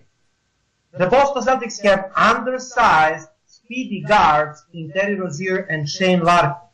So when that duo together plays, Boston has fascinating vectored attack. Terry Rozier is crazy fast. Rozier Larkin form one of the fastest paced duo in NBA, which makes sense when you watch them play. Rozier, 4 4.50 meters per hour running, and Larkin 4.42 meters per hour running lateral movements. They are the leaders in highest average speed, miles per hour, 4.50 Rozier and Larkin 4.4. So playing them together is noteworthy because Stevens used to do that with his game plan. Used to do that and form the game plan around floor general Kyrie Irving. During the postseason, the Celtics outscored opponents by 8.8 points per 100 possession. 8.8 points per 100 possession when that duo, Rozier-Larkin, are on the floor. Their net rating was the second lowest, minimum 400 meters, the second lowest among all two-man lineup that Boston used during the regular season. But they have one of the Eastern Conference worst defensive ratings, 116 among all two-man lineup. But during the regular season, the guards played with defensive tendency that was effective. The Larkin-Rozier backcourt tricks teams into thinking it's bad defensively because they're so small. But then those guys just never stop pressuring you on the front, and you cannot score more than 99.9 defensive rating during the regular season in 453 minutes. Again, 99.1 defensive rating in regular season in 453 minutes for duo Larkin-Rozier. During the postseason, the Celtics struggled on the offensive end when Rozier-Larkin are on the court together. The Celtics struggled. As they have one of the worst assist-to-turnover ratio. This was the problem that plagued them during the regular season. Larkin 2.97 and Rozier 2.90 has the best assist-to-turnover ratio among all players for Boston this year. Larkin 2.97 and Rozier 2.90. And Larkin averaged 11.8 points, 5.2 assists, and 1.2 turnovers per 36 minutes adjusted when Rozier was not on the court during the regular season.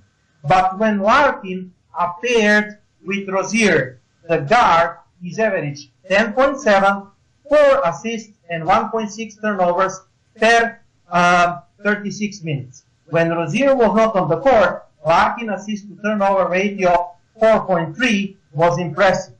Yet, when they share the court, Larkin has 2.5 lower assist-to-turnover ratio. Simmons played a mile of Rozier trying to bite Larkin into turnover, and it almost worked. He's so good in free safety role, Rozier and Larkin. If Larkin continued to be mismatched against defenders like Ben Simmons, his turnover rate could spike during the second round. However, he has not yet the turnover when he was plugged alongside Rozier. Larkin not scoring much either, 9.7 points per 36 possessions, but he has continued to distribute efficiency 5.8 assists per 36 minutes. 9.7 points, 5.8 assists in the playoff when he's next to Rozier. Rozier, meanwhile, has been one of the leading scorers in Boston when he appeared with Larkin in the playoffs. 9.7 points per 36 minutes. When Rozier is not on the court in the postseason, Larkin improved scoring rate to 10.7 points per 36, but also turned the ball over 1.2 per 36 minutes more often when Rozier is not on the floor. While neither scores well near the rim, both are sub-pair mid-range shooters, it will be interesting to see is Stevens continuing to use the small guards lineup, because if you remember, Daniel, Stevens closed the game with the lineup of Larkin, Rozier, Smart, 3 I mean Morris and Horford. Do you have some thoughts on duo Rozier and Larkin? Well, you recall that recently I said that if we were to go that route of having those two guys on the floor, I did not want to see Marcus Smart on the floor with them. You know, Yes. and I stand by that, ladies and gentlemen. I do not want to see us going with no three guard lineups in this case, because I feel we get too small. We get too small, you know, which means that you are giving up the rebounds completely. You are also putting yourself in a position where it is too easy to shoot over you for certain players. You know, you are putting yourself in mismatches, so they can easily use pick and rolls, things like that, to get layups, those type of things. So I think one of the reasons why, you know, the turnovers for Larkin maybe goes up is because now, you know, Larkin, if Rozier's not on the floor with him, Larkin turns into the point guard. So your turnovers are more bound to go up if you're the point guard rather than the shooting guard, because the ball is going to be in your hands more as the point guard. But, you know, Larkin yesterday his performance was great yesterday, and we are going to need him to continue to play like that, like he did in game one, because, again, you're going to see a much more, you know, better bench performance from this Philly team than what we got from the Milwaukee Bucks team we saw in round one. You know, again, the only thing that we know for sure that Milwaukee had that Philadelphia isn't going to have is the fact that Philadelphia does not have the necessary players to really play great defending the rim. So as long as you are able to basically make the shots that are going to force Philly to bring guys like Embiid and all them out of the paint, you will be able to actually, you know, attack the rim. Unless they choose to concede, you know, defending the three-point line and letting you shoot threes the way you've kind of conceded, you know, defending Embiid and sacrifice you letting him score to defend the three-point line. Unless they decide to do that, you know, you are going to be able to, like I said, get layups left and right. But, you know, Larkin and Rozier together, I have absolutely no problem with it, because Larkin is somebody that it doesn't take much space for him to get a shot off. You know, and Rozier is somebody, just like Larkin, that the two of them can easily get to the rim. They got enough speed to do so, and they can both bring the ball up the court. That's the other thing. So you are not focusing in on one guy. It's not like one of these other teams that will bring in, you know, like even with Philly, you think about it. You don't really see Philly giving guys like this out of the starting lineup, giving Redick or Covington the chance to bring the ball up. It's always going to be in Simmons' hands unless you force it for him to give up the ball. If it's a Redick, if it's a, should I say, a Rozier and Larkin line, you can kick it into either one of them, Igor, and feel confident that they're going to get the ball up the court and get the play going. You know, but like I said, as long as there's Tatum or Brown on the floor, you can feel confident that the ball is going to move and there's not going to be a problem. You know, and it's a good thing that we are seeing these two guys getting some time together, because you never know if you will be forced to actually have to move, you know, move Larkin into a starting lineup at some point, you know, or next year. Again, Larkin, Rozier will play together, you know, on the bench, you know, once Gordon Hayward and Kyrie Irving, you know, come back. You know, since the starting lineup we all know will be Jayson Tatum, Jaylen Brown, Al Horford, you know, Gordon Hayward, and Irving. So by you giving these two guys more playing time now, you know, Larkin is getting used to Rozier as his point guard. And that's going to pay even more dividends for next year when those two guys are playing the role of the guards for your bench if Marcus Smart does not return. Okay, and the final article, the analysis of the tactics and everything else. Jayson Tatum and the Sixers met problem from Alex Kungu from Celtics blog. What we discussed, some numbers. The Celtics have the personnel to make the Sixers one-dimensional. The Celtics resilient, rare its head against impressive 117-101 against anointed Sixers. The game had its fill of physicality, chipping, but also young stars. Without Brown, this felt like Sixers were being handled perfectly, and they had opportunity to steal the home court game. The Celtics had other plans. Jayson Tatum finished 28, 3-2, 50% shooting. Athleticism defense between him and the Sixers perimeter guys was immense.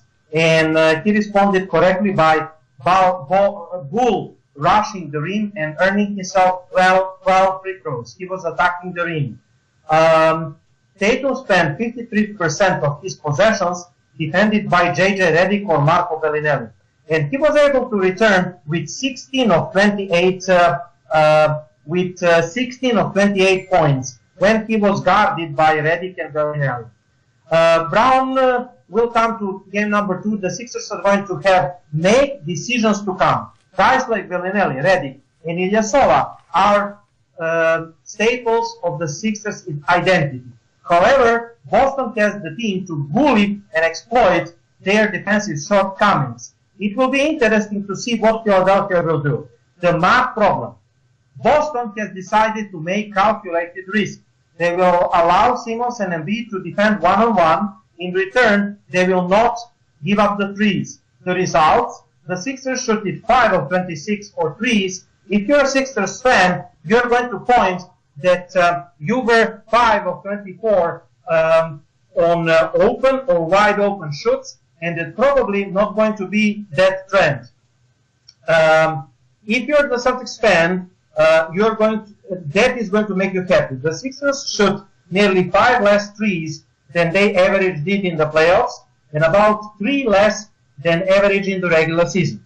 Despite the Sixers' game plan of overwhelming with teams with barrage of long-distance bombs, they shot it under 37% over the year, and they are in similar spots during the playoffs, shooting 36.3% before the last game. This is indicator that despite the team's heights attempts, they are, not that streaky performances, more streaky performances than game number 1. 36, 37%. That becomes even more clear when you dig into Sixers three-point shooting. For example, including this year, J.J. Redick averaged 34.7% for 3 during the last 3 playoff runs. During this year, he's shooting 41.2% on catch-and-shoot opportunities, which catch-and-shoot opportunities have been primary diet beyond the arc. He's shooting 10% of the pull-up opportunities, and the dip also exists when Redick goes with the arc, where his percentage in the arc drops from 66.7 to 45.5. When he goes from catch and shoots to have to put the ball on the floor. And then another thing to watch. So when he is catch and shooting, he is 67%. When he put the ball on the floor of the dribble, 45%. Another thing to watch to Redick is that he only has 8 attempts tracked that are not open or wide open, which suggests that he is not a player who will shoot when he has defenders at him, only when he's open.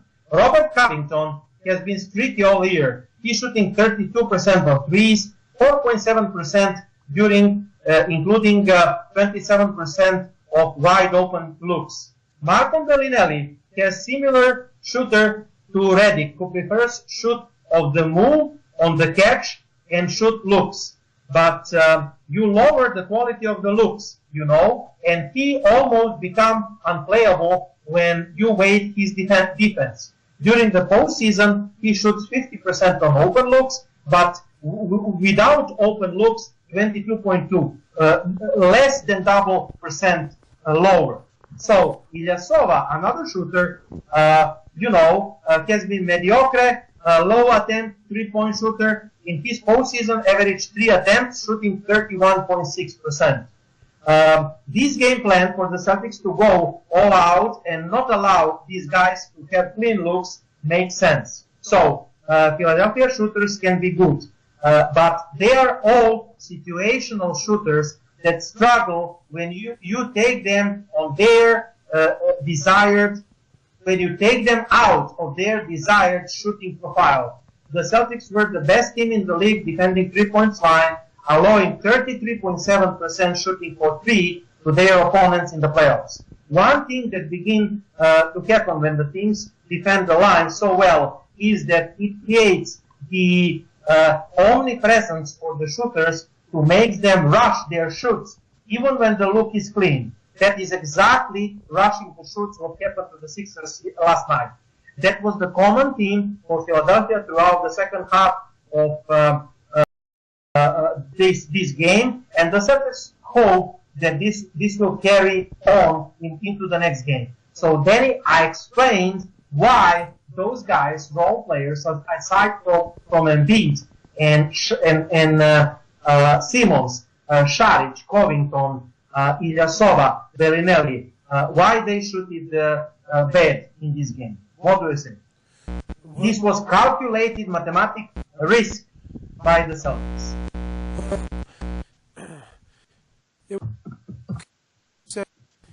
And role players, I don't care what team you're on, it's a habit. Role players always seem to play better at home when the fans are there, rooting them on, giving them the energy they need, and play worse on the road. I've had to say that we've had to say that to people in our group. I've had to say it to my father here in the house, and history proves that. Throughout the you can go all the way back to where Jordan and them are playing, even maybe to when Russell and them are playing.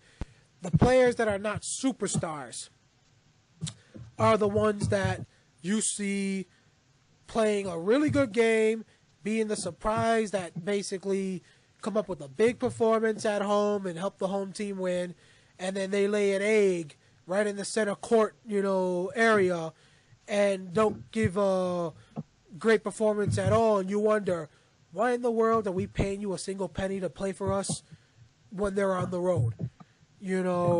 Some people can look at Terry Rozier for his performances in the round one. Round one, you look like a guy who could be a future all-star in games 1, 2, 5, and 7, and then games 3, 4, and 6, we all kind of look at you and say, like, what the heck happened to the guy who basically dominated in Boston? So it's no different for the other team when it comes to their role players as well.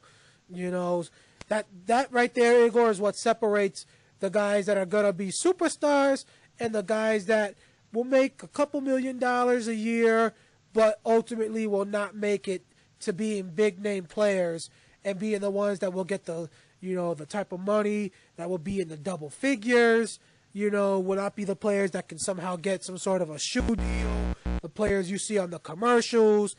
In order for you to get those type of, benefits, you got to be able to bring it each and every game. You got to be able to do it at home. You got to be able to do it on the road.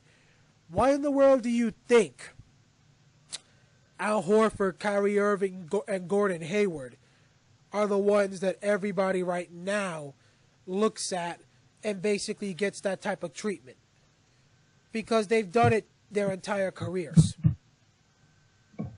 No matter where they're playing, home or away, they can have a bad game at some point, but a majority of their career, they've been able to bring their A game on the road or at home.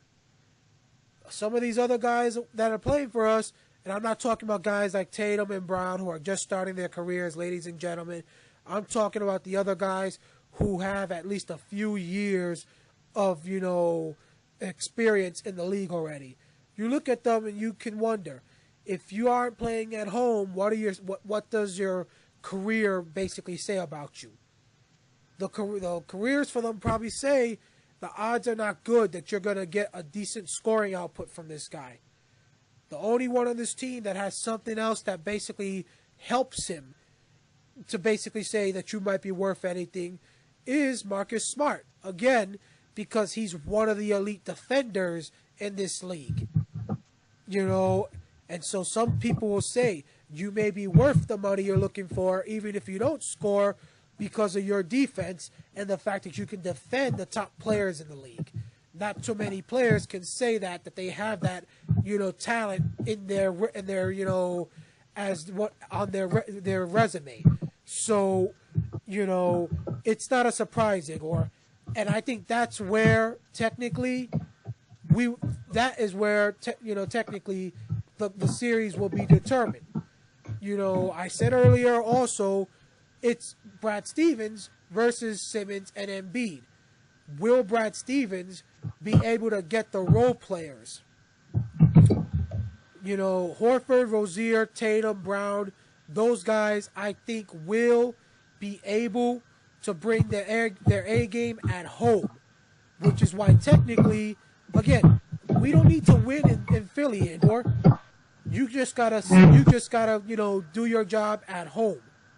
But if you don't win win at home all 4 games, if you lose one of these games in Boston, meaning you now have to win in Philly, is Brad Stevens gonna be able to get these role players to bring their A game at least once on the road, something they couldn't do in Milwaukee, in order for them to actually win when it matters most?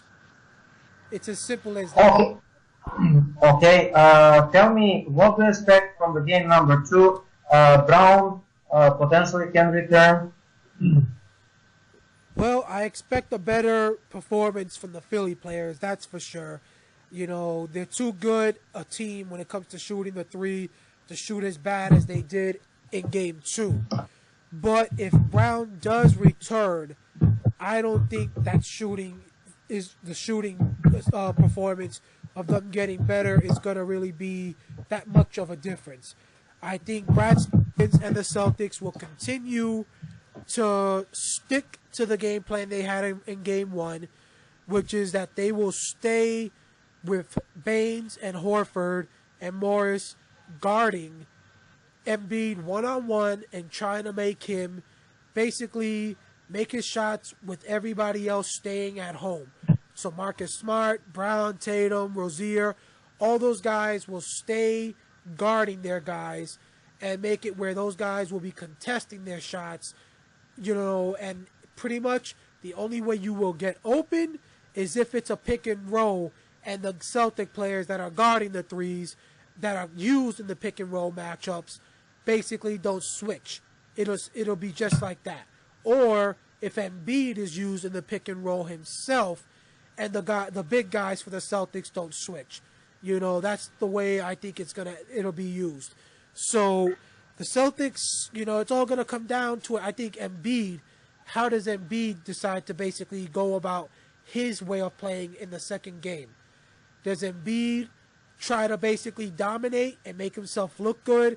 If he tries to dominate his matchup of going one-on-one with Baines and Horford, the Celtics are going to win this game because of the fact that it will not allow Redick, Ilyasova, Simmons, and the rest of those guys to warm up, and you will keep them at bay. If he decides to basically try to use himself in the pick and roll and try to get these other guys some wide open shots and they start heating up, then you might be in a bit of trouble. So I think it's all about how Embiid gets used in the offense in this case. And like I said, will our guys, if Brown does play, will our guys be able to actually match up, in this case, what they did in game 1? Will Rozier, Tatum, Horford, and, Marcus Morris be able to do what they did in game 1? Because all those guys had some decent scoring. And Jaylen Brown, like I said, Jaylen Brown, I think we do have to.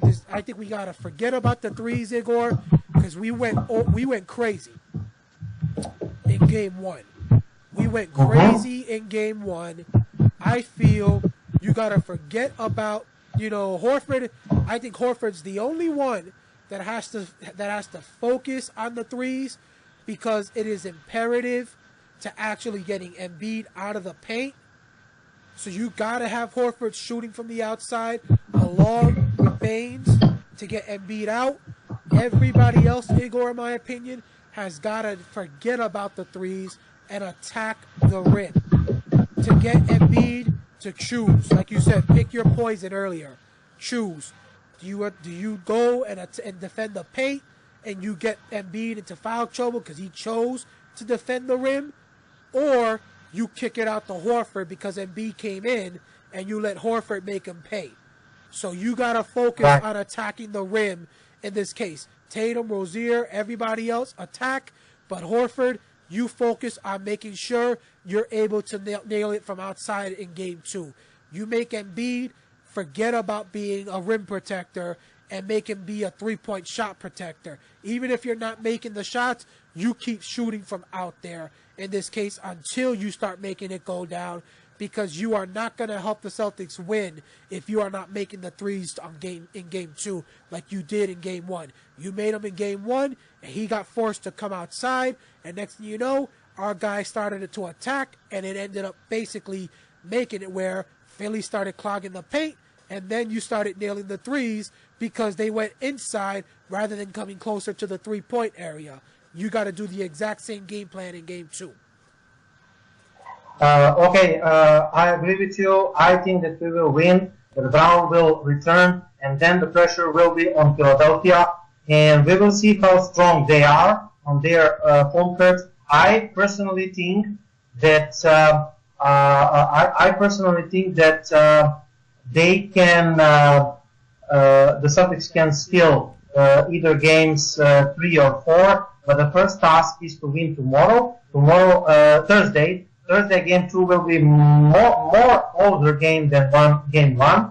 Philadelphia will play certainly better. They will adjust, but with the help of Brown, I hope that we will protect the home court. Like I said, the main task is to protect the home court, and if we can still win in Philadelphia games 3 and 4, the story will be over. But one by one game, do not overreact on one games, of course. And I believe in Stevens, and he's our advantage. He's better than Brett Brown, and I think that we have good matchups, and we have home court advantage, and that is why I said the Celtics in 7. If we steal the home court, if we still won in Philadelphia, we can finish in 6. Anyway, that was all. The chat number 32. Recap of the game number 1. Round 2, Eastern Conference Playoffs 2018, between number 2, Boston Celtics, 117, and number 3, Philadelphia 76ers, 101. The game number 2 is Thursday, 8:30 p.m. Eastern in Boston. I'm inviting every single guy from Boston and Massachusetts to come to root for the Celtics, and we are going to do a live play-by-play game in weekly Green Celtics Fans Forum. This episode you can watch on YouTube channel, Celtics Talk Radio. Subscribe to YouTube channel. Also, search us, Celtics Talk Radio, at Facebook, Instagram, and Twitter. And also, blogtalkradio.com. We have 202 regular shows and 67 special radio episodes.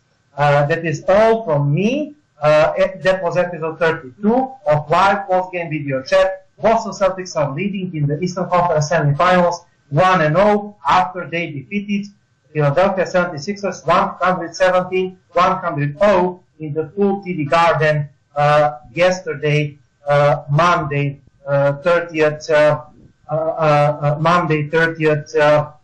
April. That's all from me. Daniel? Yeah, so again, ladies and gentlemen, Game 2 is Thursday, 8:30 p.m. on TNT, if I'm correct. So hopefully the Celtics... So hopefully the Celtics will have Jaylen Brown back for that game and can go up 2-0. Like Igor said, it will be a great treat. Of course, yesterday it was a good treat seeing Bill Russell there in Boston. It was good seeing, of course, several other important people. Patriots owner Robert Kraft was there yesterday. If I'm correct, in the arena, from what was reported. I would like to know, Igor, which fan actually came up with that with that chant to start going after Ben Simmons with it, because that's one chant I wouldn't have come up with, not a rookie. That's a pretty unique chant, rather than just going with a simple boo, rather than going with a simple boo or something like that when he was shooting the free throws. Whoever that was, I would like to find out what they could come up with when LeBron or something like that is playing us, But it'll be interesting to see if that continues. I'm pretty sure it will in Game 2, But hopefully our guys, with 2 days rest, will look even sharper in Game 2. As Brad Stevens admitted, even though we won, he was not happy with the defense that we played in Game 1. So I'm sure 2 days off, him being able to have practice tomorrow and the guys look at the video replay, will be able to basically look even better. So hopefully, basically, we will be able to take Game 2 and go into Philly now up 2-0 and guarantee that this series will go at least to Game 6, so there won't be anybody saying, that, Boston was no match for Philly. Okay, that's all from us. You will watch tomorrow, Wednesday, 2nd May, at our YouTube channel. Subscribe, Celtics Talk Radio. And that's all from us. Have a good night all, and good for the Celtics. Enjoy in the Celtics win. Daniel? Yep, so our next radio show, ladies and gentlemen, will be this coming Friday night, 7 p.m. Eastern Time, the day after the Celtics take on the 76ers for Game 2. So we'll talk to you all Friday night on blogtalkradio.com. Okay, have a good night.